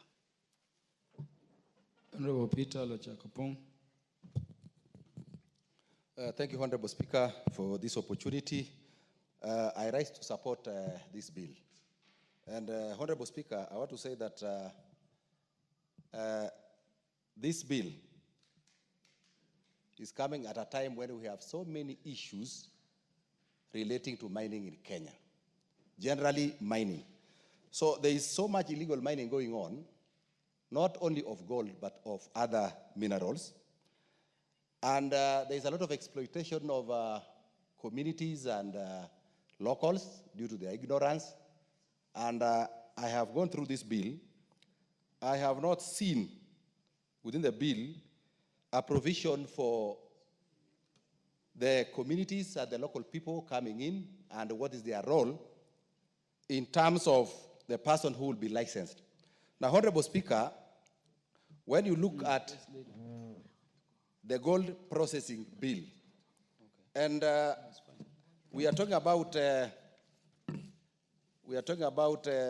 something they are calling in the preliminary, the gold processing, meaning collecting. Honorable Speaker, collecting, purifying, smelting, fabricating, homogenizing, sampling, registering, monitoring, and transporting of gold or product of gold. So, Honorable Speaker, my understanding is that collecting gold is buying gold. So, if a corporation is, somebody is given a license from this corporation to buy or collect gold, so what is the relationship, therefore, between that person and artisanal miners or artisanal people who have artisanal permits, people who have mining permits, people who have formed cooperatives within communities and locals? What is their relationship? How do they come in? Because, Honorable Speaker, we will run the risk of licensing somebody and then this person dictates the communities where this gold is found. So, Honorable Speaker, I wanted just to make that observation in the preliminary, and then two, that you provide for licensing of exploration and exploitation. And I think some of these provisions are in the Mining Act. Now, it again goes ahead to say that this act shall prevail in the case of any inconsistency. So if we have provisions that are inconsistent with the Mining Act, then this one will take precedent. So I want to say that we may easily run into conflict because of that. And they have also said that a person shall not engage in exploration and exploitation operations of gold without obtaining a permit in accordance with this act. Honorable Speaker, we know that the Mining Act has set the process of obtaining a permit, a mining license, and gold being a mineral, I think will fall into that. So I want to say that we have to look at that. Two, Honorable Speaker, when you look at this bill, now the functions, I want to talk about the functions of the corporation. That is in 8, the functions of the corporation. And Honorable Speaker, within the functions of the corporation, I'm interested in the same thing of the corporation have to collect. So my problem here is to collect, whether collecting is to get gold from the miners, and whether these miners are locals, whether they are cooperatives, whether they are people who have licensed by either county government in the form of artisanal permits. So what is their relationship with this corporation? And then, Honorable Speaker, again, in 11, Honorable Speaker, in 11H, in the board of the corporation, that in H they are saying one person with the relevant qualification or experience in matters relating to mining, geology, geophysics, or engineering, nominated in writing by the Council of Governors.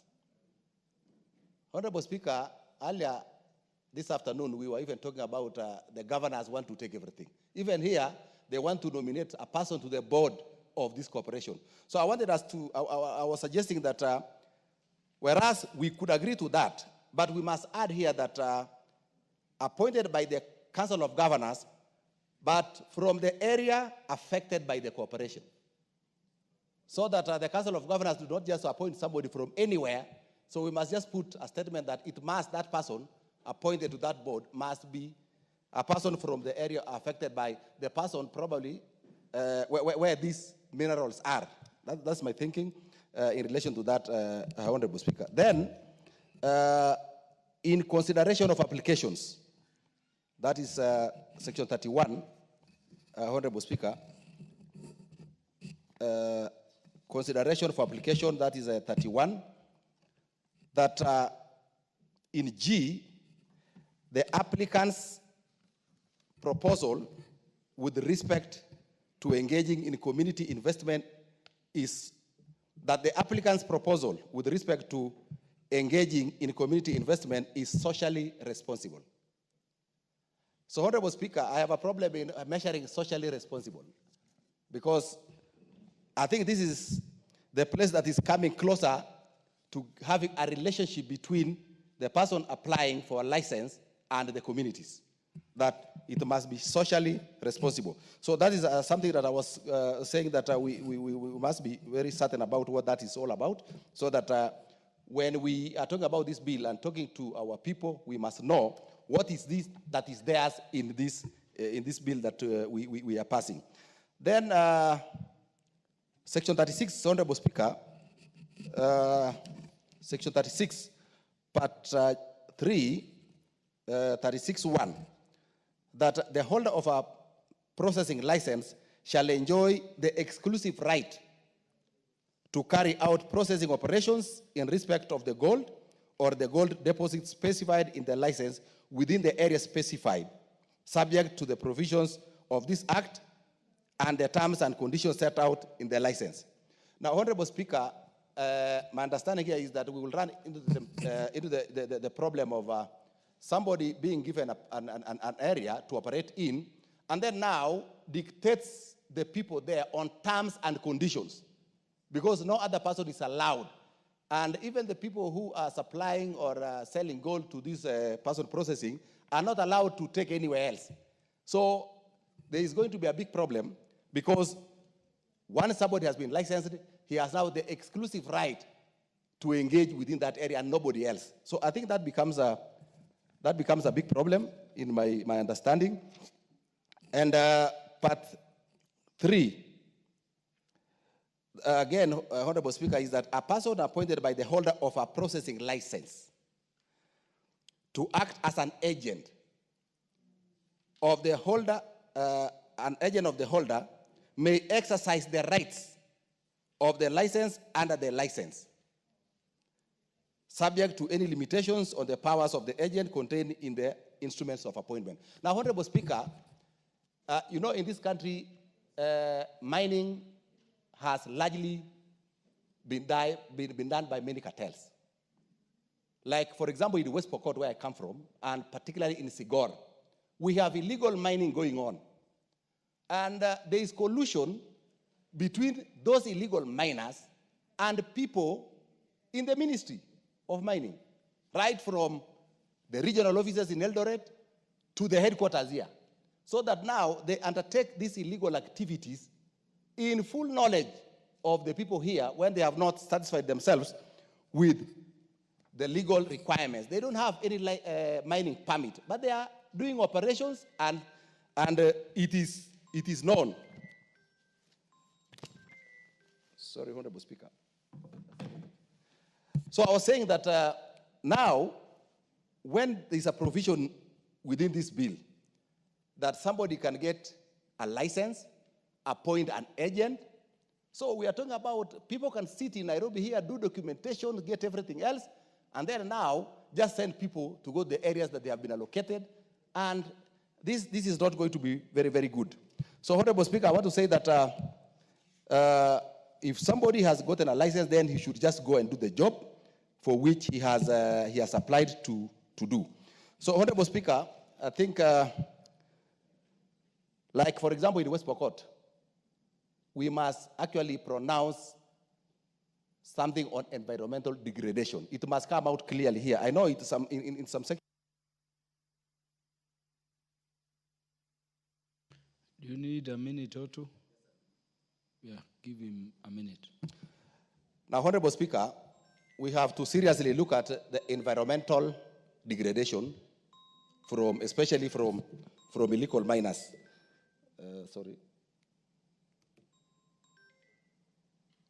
From illegal miners. Like, I want to say that in West Pokot, for example, we have big challenges.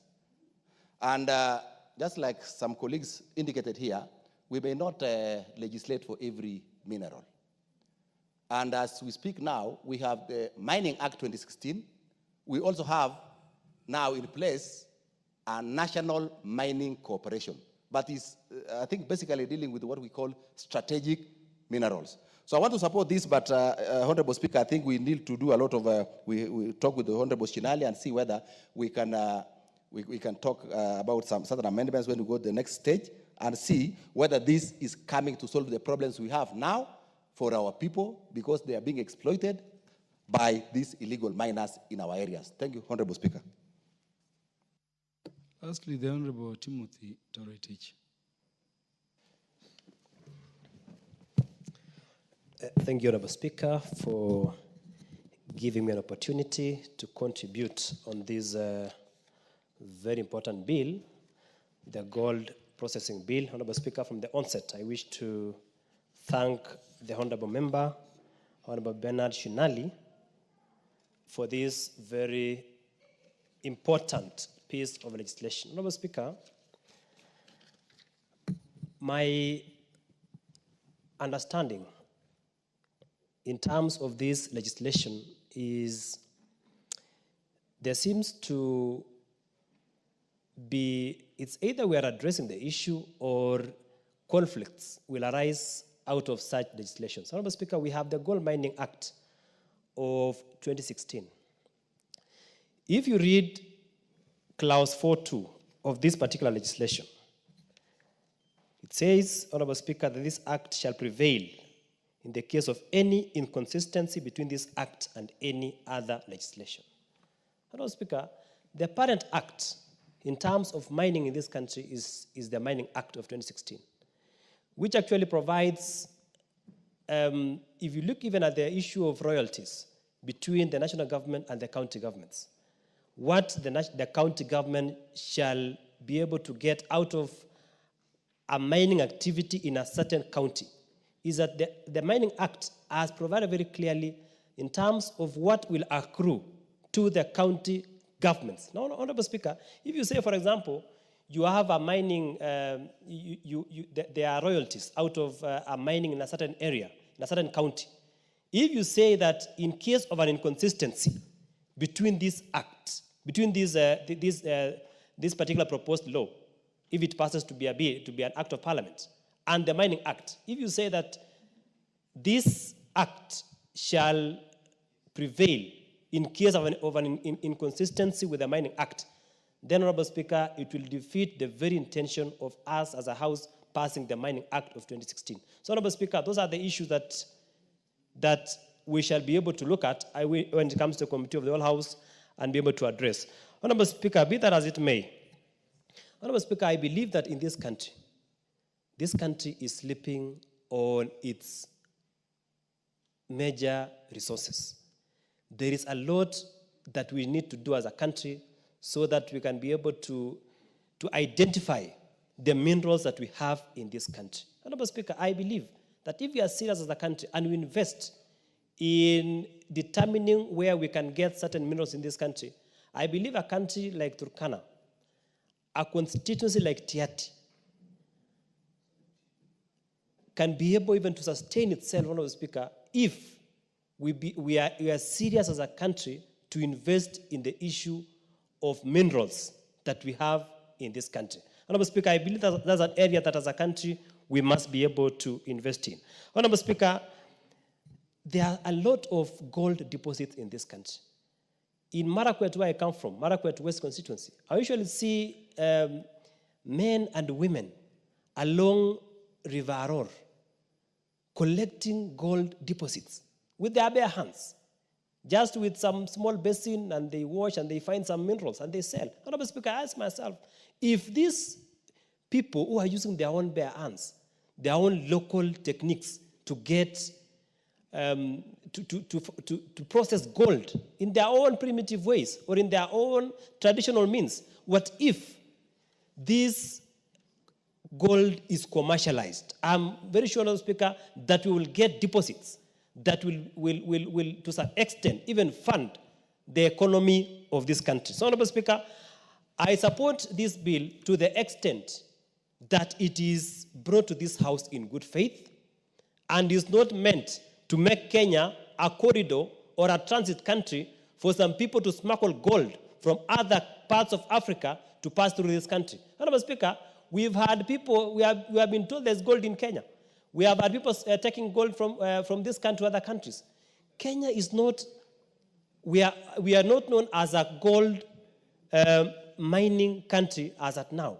But, Honorable Speaker, there are a lot of gold that passes through this country. So, Honorable Speaker, I hope that even as we pass this legislation, even as we shall pass as a House, it shall not be used by corrupt elements to smuggle gold from other neighboring countries and to process in our country as if it is from certain areas of this country and then they're exported outside this country. Honorable Speaker, I hope that it is not being brought so that that activity is executed by some few elements.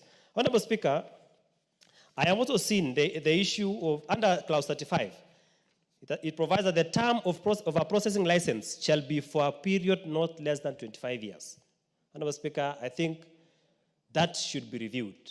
It is not fair that a company is granted a license for a period not less than 25 years. Honorable Speaker, it doesn't give circumstances under which that license can be revoked under Article 35, under Clause 35. So I believe that there shall be, it should have some limits, so that if you give us a blanket of 25 years, then we shall give conditions under which that license can be able to be revoked, because it can be subject to abuse.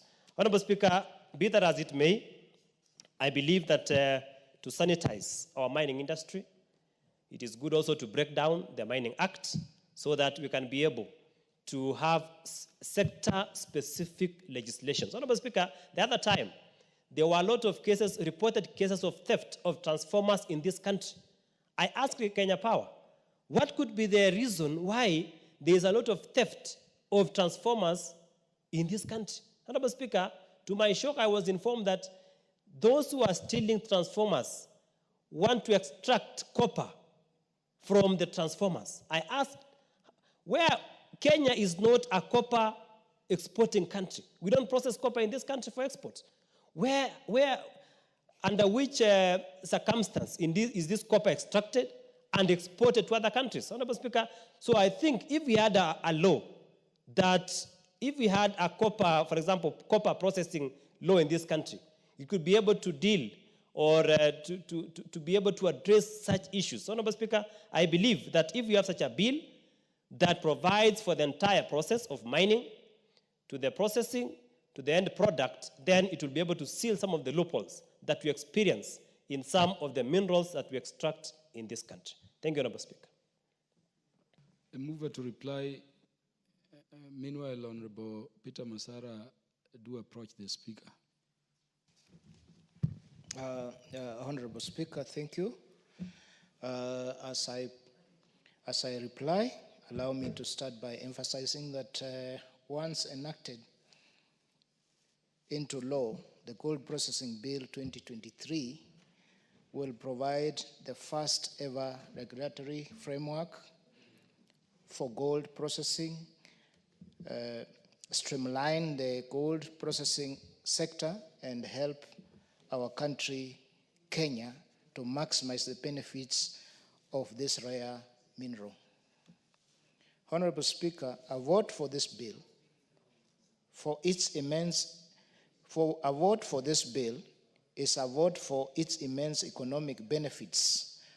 First, the bill will help establish a framework, create jobs by capping illegal gold transportation through our porous borders to black markets, which has been making the country to lose jobs for our citizens. Secondly, the regulatory and formalizing gold processing in Kenya will generate significant revenue from taxes, licenses, and royalties, Mr. Speaker. Honorable Speaker, this answers some of the questions that have been raised that This corporation will be depending fully on Exchequer for its funding. We are only but looking for initial capital, Mr. Speaker, and it will be generating its own revenues and giving Kenya revenue also, as I have already indicated. In addition, Honorable Speaker, the establishment of a clear mechanism to track gold and get royalties back to gold-producing areas will spur socio-economic development while enhancing the country's revenue to run initiatives, Honorable Speaker. Honorable Speaker, as it is, gold is not known where it comes from. This bill will give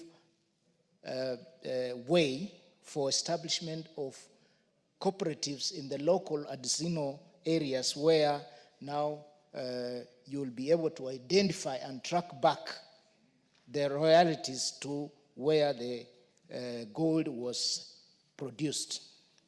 The framework to be provided by the bill will also attract both local and foreign investment in the country's gold processing sector, because now there'll be a proper framework where business can be done. Honorable Speaker, passage of the gold processing bill will also institutionalize a robust regulatory and oversight the framework to ensure that gold processing activities are conducted in a safe and environmentally friendly manner. It establishes the Gold Processing Corporation that will be responsible for monitoring, compliance, and enforcing regulations.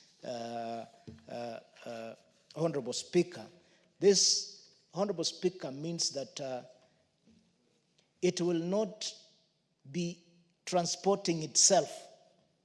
It will be licensing institutions which are qualified to transport, homogenize, like gold refineries, Mr. Speaker, will be actual participants in the activities. This will mitigate against the loopholes and gold dealers that gold dealers have been exploiting at the expense of communities in areas with gold deposits and the country, which continues to lose revenue in the absence of regulatory framework. Honorable Speaker, where we stand now, Mining Act 2016, I actually participated in passing it, Honorable Speaker. It is time that it is reviewed, and in this bill, which has been sent to the ministry, and the committee itself has looked into that. That is how this approval is gotten, Honorable Speaker. Honorable Speaker, the bill will also benefit small-scale miners as a house. We have dealt with issues where artisanal and small-scale miners across the country who are at the bottom of the pyramid of our gold economy have suffered for many years. They remain vulnerable to exploitation, illicit gold trafficking, counterfeit gold dealings, and fraud. This bill has the welfare of those small-scale miners in mind. It will protect their rights and interests by addressing illegal trading practices in gold, which denies the maximum returns from gold. The gold processing bill will bring this to an end through establishment of the Gold Processing Corporation as the regulatory body, thereby securing maximum returns and encouraging investors' confidence in Kenya's gold sector. Mr. Speaker, establishing gold refineries and licensing, which is not provided for in the Mining Act 2016 will give value addition to our gold, which means the jobs exported to Dubai and other areas will be domiciled in Kenya, where our youth and other participants in this field will get jobs. Further, once passed into law, the gold processing bill will enhance returns to small-scale gold miners through value addition as opposed to the minimum gains that they have been making through unprocessed gold. The law will also support small-scale miners by providing them with access to modern processing facilities and technical assistance, including research.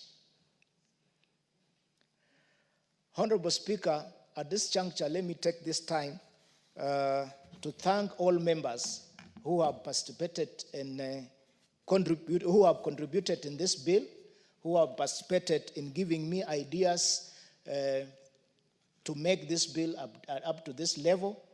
The Committee on Environment Forestry that has worked on this bill up to now, the legal department from Parliament, which has ably helped me to put this bill up to where it is. I have listened to contributions by members and keenly noted them. I'll be open for discussion so that we can make this bill better for it to serve our gold processing sector, our artisanal miners, and small-scale miners. Honorable Speaker, I now wish to conclude. I wish to thank all honorable members once more who have contributed and willing to give their amendments to this bill. I'll be seeking for them also, Mr. Speaker. Mr. Speaker, I now beg to reply and ask this honorable House members to pass this bill into law. Thank you. Honorable Shinali, the question for second reading will be put when this particular business will be next scheduled by the House Business Committee to be transacted for the convenience of the House. Next order. Order number 12, the National Police Service Commission Amendment Bill, National Assembly Bill number 23 of 2024, second reading. Mover.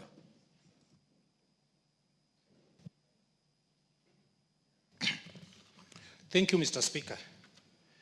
Mr. Speaker, I beg to move that the National Police Service Commission Amendment Bill, National Assembly Bill number 23 of 2024, be now read a second time. Honorable Speaker, let me begin by stating that the National Police Service Commission Amendment Bill 2024, which I sponsor, was published on 2nd April 2024. The bill was read the first time in the House on 5th June 2024, and thereafter committed to the Department Committee on Administration and Internal Affairs for consideration and reporting to the House pursuant to provision of Standing Order number 127. Mr. Speaker, this bill is a result of the work of the Committee of National Administration and Internal Security, where I was for the last 5 years in the 12th Parliament. Mr. Speaker, I went around 27 counties seeking opinions of police officers on various issues, but not limited to this particular one.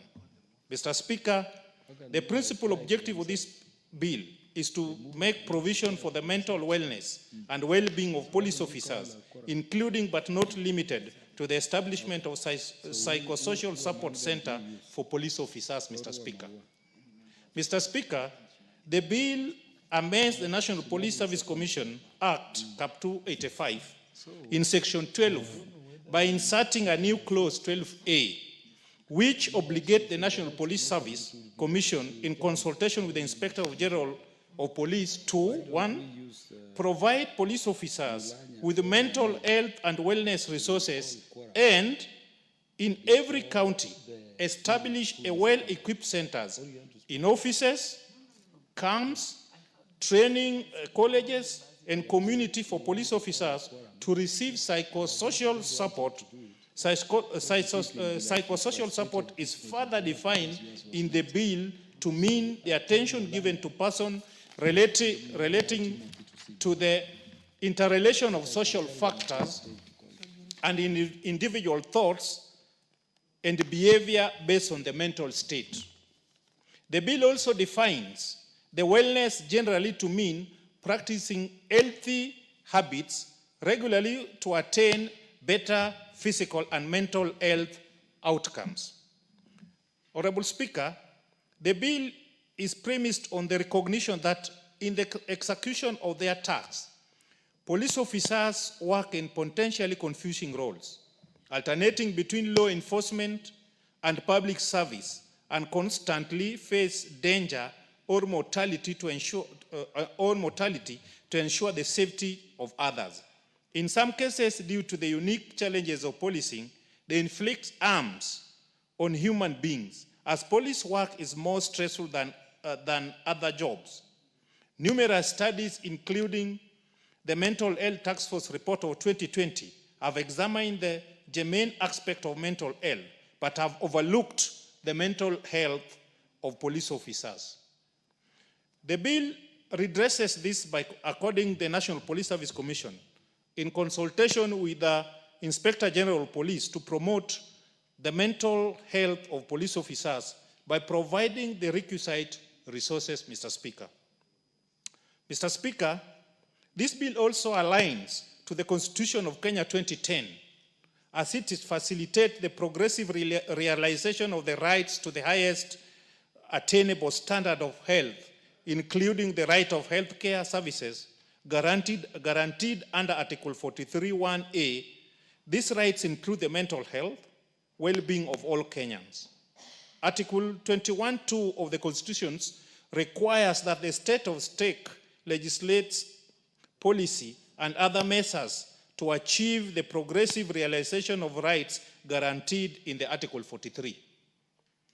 The bill, therefore, facilitates the fulfillment of the obligation by ensuring that the requisite mental health and wellness infrastructure and resources are put in place for the police, who are the frontline responders. Mr. Speaker, this bill has walked a long journey. This bill, I started pursuing it way back in the 12th Parliament. That's around 2019 to date. So it has walked a long journey. And through that journey, there are some comparisons which were done. In the United States of America, such a bill is in existence, and it has proved that it helps many police officers who are in uniform to execute their duties in a robust way. In Canada, Mr. Speaker, there are around 8 provinces in my research which are having similar act. And the benefit of such an act is that the police officers, the law enforcement officers in such a country, their outputs, especially when they are met with such circumstances, usually they recover and work well for their people. Mr. Speaker, in Namibia, in their law, for section 42(1)B of the Namibian Police Act 1990, empowers the minister to make regulation on standard of physical and mental fitness and the medical examination of members of these families. Mr. Speaker, for some time back, if you can recall in the history of this country, police officers were killing themselves, were killing their superiors, were killing even their family members. But the research indicated that their mental status was not sound. Therefore, Mr. Speaker, if members of parliament fast-track this bill, it is going to cure several gaps, which is the National Police Service Act. Mr. Speaker, I want to remind this House that currently the act governing National Police Service Commission is lacking this mandate. This mandate is not there.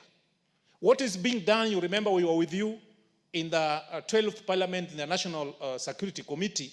It's when we went around the country. The concern of the police officers and their seniors is why we requested by the then government to allocate some money so that psychiatrists and counselors have now been employed in the National Police Service Commission. But that depends with the goodwill of the government, Mr. Speaker. Mr. Speaker, when this bill is enacted, it will now be the role, a mandatory role of the National Police Service Commission to provide socio-psychological support to police officers. And this bill is also very clear that they need to be established in every county because of resources. But if possible, in future, when the economy stabilizes, they'll need to be introduced or established in every divisional headquarters, so that these officers, when challenged, when they are faced with a problem of similar nature, they can get assistance in the nearest centers. Mr. Speaker, having said that, look at what happened. These police officers, we have them as our bodyguards. When the wife dies, the mother dies, they come back. We need a bodyguard. They are psychologically traumatized. Where do they go? They get orders from their superiors, those who are in stations. Maybe you went on the field, along the line of duty, you killed somebody. The next week, you are being posted again to go and work. Psychologically, you are disturbed. Which option do they have? That's why this bill is very important. This bill, despite the cost it will attract, which was analyzed by the budget and the finance guy, is not much. But the importance, the results they will get when it is enacted is more than the money we are going to invest. Mr. Speaker, there are also so many police officers who have undergone training as psychologists, as counselors in the police service. But being that the role or the mandate of the National Police Service is limited, they are not being compensated as per their training. Some joined the police force when they were only having certificate of Form 4, but now they have gone back to universities and trained. This bill is going to give them opportunity to be employed at the National Police Service Commission as counselors and those who can help their fellow colleagues when they are in problem. Several organizations participated at the committee level, and all of them, including the National Police Service themselves, the Law Society, the Inspector General, name them, all of them were in agreement that this law need to be passed like yesterday. Therefore, Mr. Speaker, I know the calendar of Parliament is serious with so many obligations, but I want to therefore request and urge this House and my colleagues to pass this bill, the National Police Service Commission Amendment Bill of 2024, so that it can benefit our men and women in uniform. And in that regard, Mr. Speaker, I beg to move and request Honorable Shinali to second the bill. Thank you, Mr. Speaker. Honorable Shinali. Thank you, Honorable Speaker. I want to begin by congratulating my colleague, Honorable Peter Masara, for coming up with this bill to fill in the gap that National Police Service Commission bill has not looked at. Honorable Speaker, you and I are not new to this problem since we have served together in the Committee of Administration, Interior and Administration in the last Parliament. Honorable Speaker, to start with, I want to look at the training of police officers. The training of police officer overlooks this particular area, concentrating in defense and attack and, handling of ammunitions. Yet, after that activity or after their work, this becomes a critical area that we should be looking at. And this bill has come, in fact, is overdue, Honorable Speaker. It should have been enacted like yesterday. The mental wellness of any person, including us in Parliament, is very important. And especially police officers who are involved in duties that sometimes turn violent, traumatizing, and maybe forceful in a way. Mr. Speaker, this psychosocial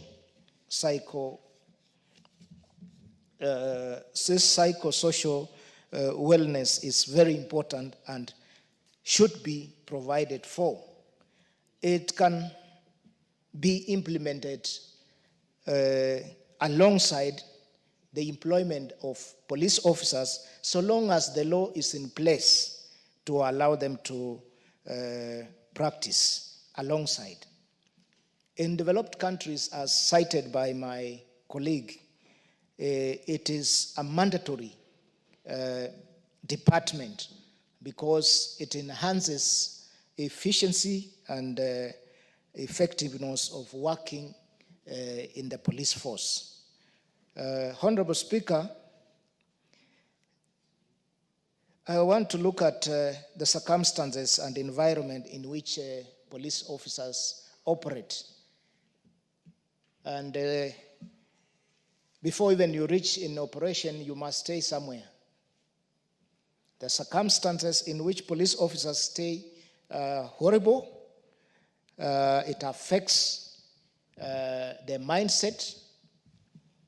This is an area which needs to be looked at. And to look at that, you must prepare the mind. When our youth leave Kikanjo for work, they do not expect what they see in our police lines. Once they arrive in police lines, they are already disturbed. They are made to live with the families, with other families, as they make their families in one room or shared premises, which to some of the communities we come in and traditions do not allow. This requires mental wellness and socio-psychological advice, Mr. Speaker. Mr. Speaker, as I conclude, because this particular bill is very important and it's wide, I can contribute to this bill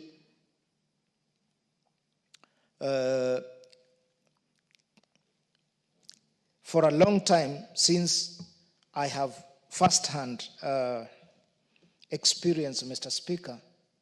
I want to plead with this House and members that the necessary law, legislation like this one we have now that we are lucky we have this one, we must pass it, we must amend it to make sure that when someone goes to school, like police officers,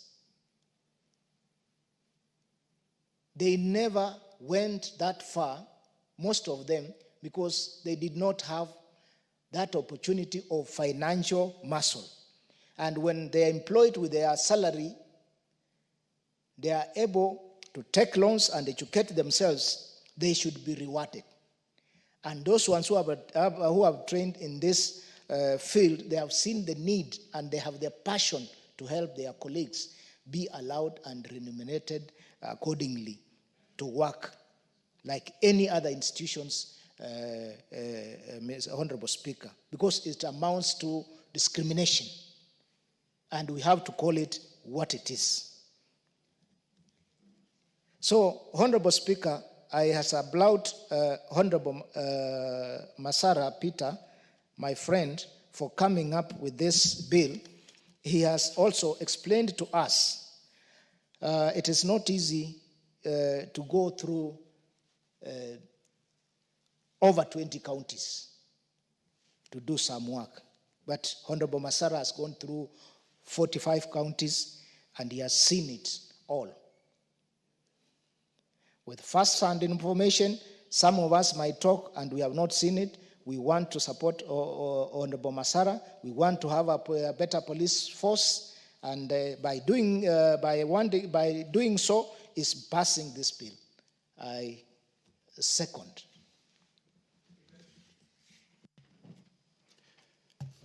Yes, honorable members, I propose the question of the National Police Service Commission Amendment Bill, National Assembly Bill number 23 of 2024, be now read a second time. The Chair, Departmental Committee in charge of Administration and Internal Affairs, the Honorable Gabriel Tongoya. Thank you, Honorable Speaker, for giving me this opportunity to contribute to this very important bill. And from the very onset, Honorable Speaker, I want really to pass my gratitudes and appreciate the Honorable Masara for really burning the night oil and actually transfers the entire country and research intensively to bring this piece of legislation to being. Honorable Speaker, you know quite well, you actually pay me testimony because we serve in the same committee, that the Honorable Member really managed to convince ourselves and of course the majority of the stakeholders who were involved in the drafting of this bill. And you really want to really applaud the commitment, the passion demonstrated by the Honorable Member Masara. Honorable Speaker, I want also to say that to really, from the onset, appreciate the members of the committee whose this bill was referred to, because they really did a very good job and took a lot of interest to see to it that this bill reaches this far. And Honorable Speaker, this bill is long overdue. And the principle of this bill, Honorable Speaker, is to amend the National Police Service Commission Act, and especially Section 10, to provide provision so that they are going to be establishment of mental wellness and psychosocial support facilities within our counties. Actually, the intention of the drafter of the honor of this bill was that we do it actually at lower level, even actually sub-counties. But the committee actually with, in concurrent with him, so that we can start small and grow big. We start at counties level. Of course, we have an headquarter kind of a department, and cascaded it down. And this bill is coming at such a time that all of us can able to appreciate that our police officers, due to the nature of their work, the kind of mental trauma they go through in the course of their duty and nature of their work, is just so much overwhelming, and at times they get mental breakdown. And that is why such kind of a bill, Honorable Speaker, is going in handy to help them. Honorable Speaker, we all know the cases in this country where we have been even having the issue of suicidal attempts, suicide, even some junior officers actually, unfortunately, doing the unthinkable to even kill their seniors because of the mental breakdown. We know the kind of hardship these officers go through, the horror they go through, and such a bill will really be of critical help to these officers. And to just, Honorable Speaker, appreciate the committee saw it fit that we extend even these services, crucial services, not just to the officers, but even to their families, and of course to the other staff, that the non-uniform, the civilian people or staff who work with these in these institutions.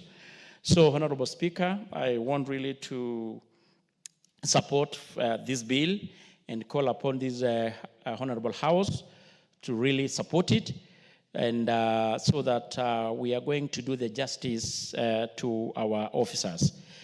We know that there was a Maraga task force report that was immediately put up by His Excellency the President. Immediately it was actually sworn in. And one of the recommendation key that the Maraga report recommended was about the welfare of the police officers, to include facilities like the mental well-being and their psychosocial support facilities, to include, of course, the counseling, things to do, of course, with the increment of their wages, to do with their housing facilities, to do with even uniform. And I want, Honorable Speaker, to say really that as a chair, we really appreciate that there is tremendous steps and progress towards the same. As we talk now, in the previous budget, there was an increment of wages to our police officers. We actually, in the BPS that we actually just went through the other day, there was still some increment, so that we continuously improving the welfare of our police officers. And of course, even the issue of the housing. There is a conversation and discussion toward that direction. And more and more are yet to come. So, Honorable Speaker, without much ado, I want really strongly to support this bill, and I want also to say that it's going to really help our police officers in a big way. We have been also in conversation with the National Police Service, then the Commission, and they're already in line in anticipation of this kind of a bill, that even as we talk, there is already a policy and kind of regulation set to help operationalize this bill when it comes into being. And so that in majority of the regions, these things are going to take effect immediately. So without much ado, I want to support the bill and call upon this House to do the same. Thank you, Honorable Speaker. Chairperson, the Honorable Geoffrey Mulanya. Thank you, Mr. Speaker, for giving me the opportunity to also add a voice on this particular bill. Mr. Speaker, this is one of the bills that the country has been waiting for a very long time. Instead of having so many task forces, every time we have issues regarding the welfare and wellness of the police, this is the right procedure whereby we have regulations to come and govern the welfare of the police officers.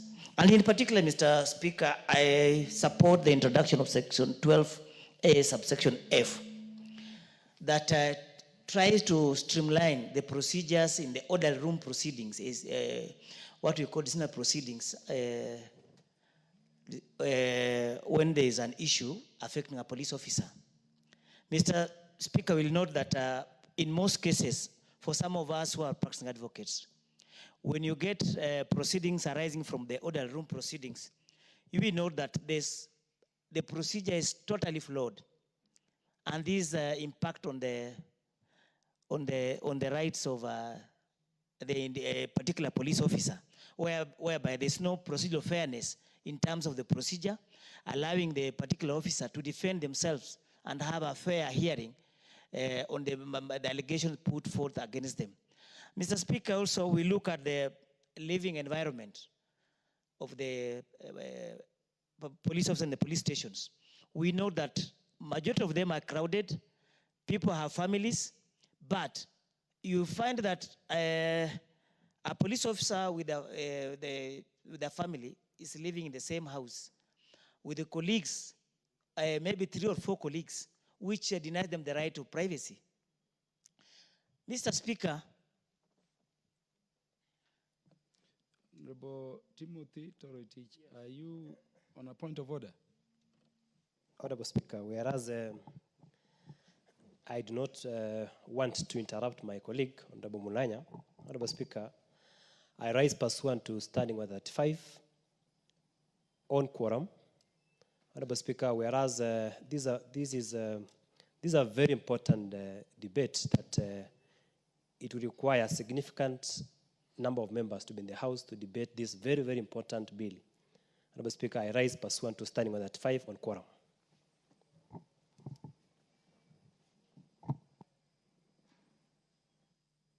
Ring the bell for 10 minutes.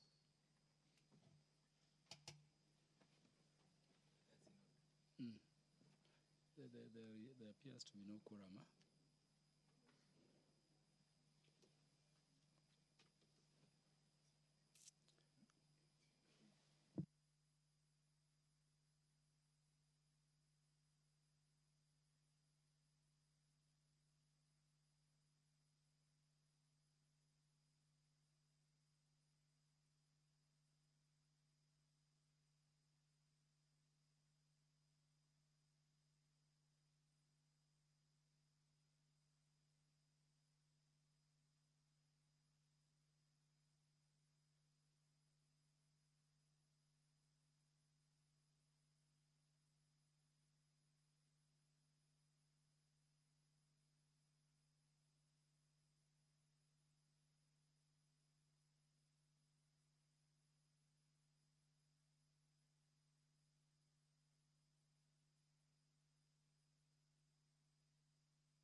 Members be upstanding. Standing order number 35-2 requires the bell be rung for 10 minutes when the quorum call is made. And if no quorum is present, then the Speaker shall adjourn the House to the next sitting. So accordingly, honorable members, the time being 8:07 p.m., this House stands adjourned until Thursday, the 27th day of February 2025 at 2:30 p.m.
Thank you very much. We very much appreciate the attention. Today's a big day in that we had a G7 and President Macron, who's a very special man in my book. We were together. We did it together. And I think a lot of progress has been made. We've had some very good talks with Russia. We've had some very good talks with others, and we're trying to get the war ended with Russia and Ukraine, and I think we've come a long way in a short period of weeks. And the president's been very helpful also. And we're also talking about trade, various trade deals that we will be doing with France, and we'll be discussing a little bit further. Then we'll have a press conference later on. You can ask some questions. We'll be having a press conference in a little while. We're going to have lunch with the entire French staff, and we look forward to it. And again, the relationship's been very special with France and very special with this gentleman on my right. And we look forward to keeping that going for a long period of time. Thank you very much. Thank you. Thank you, Mr. President. Thank you.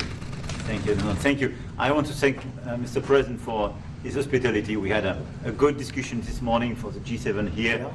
And for the third year of this war in Ukraine, and I think our common objective clearly is to build peace, and a solid and long-standing peace.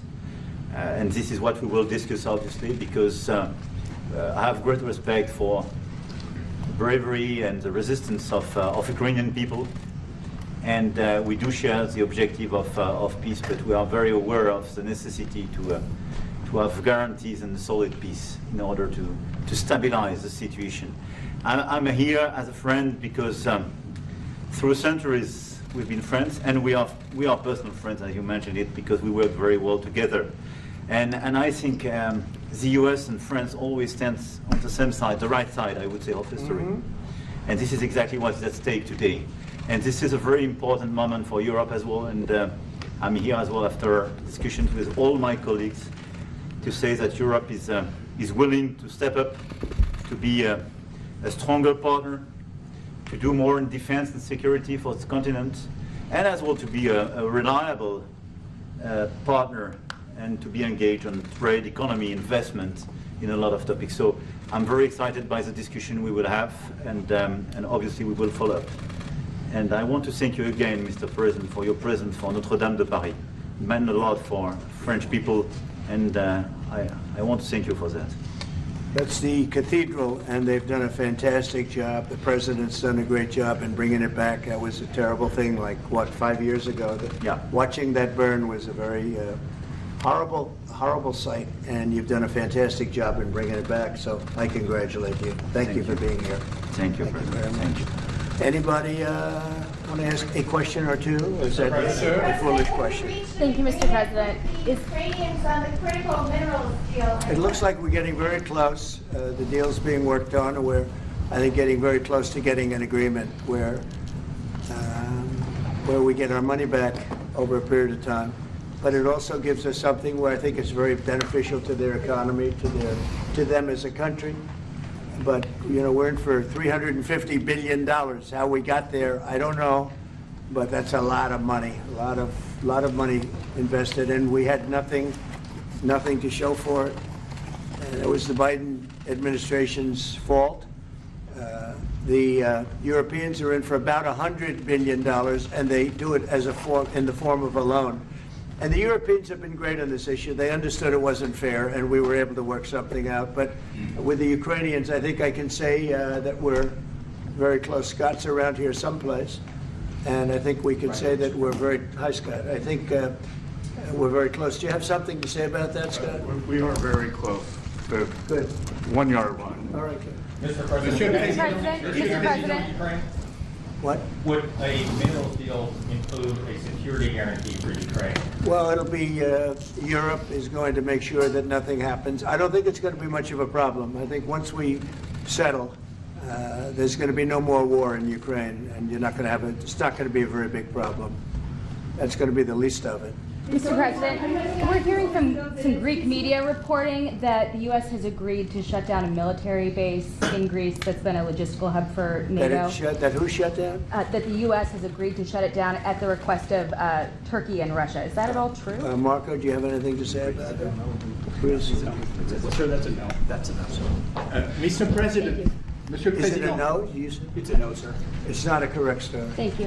Mr. President, how do you react to people in Europe who say that you are abandoning Ukraine and that you are going to sacrifice the security of Ukraine by making a deal with Vladimir Putin? No, we're helping Ukraine like nobody's ever helped Ukraine before.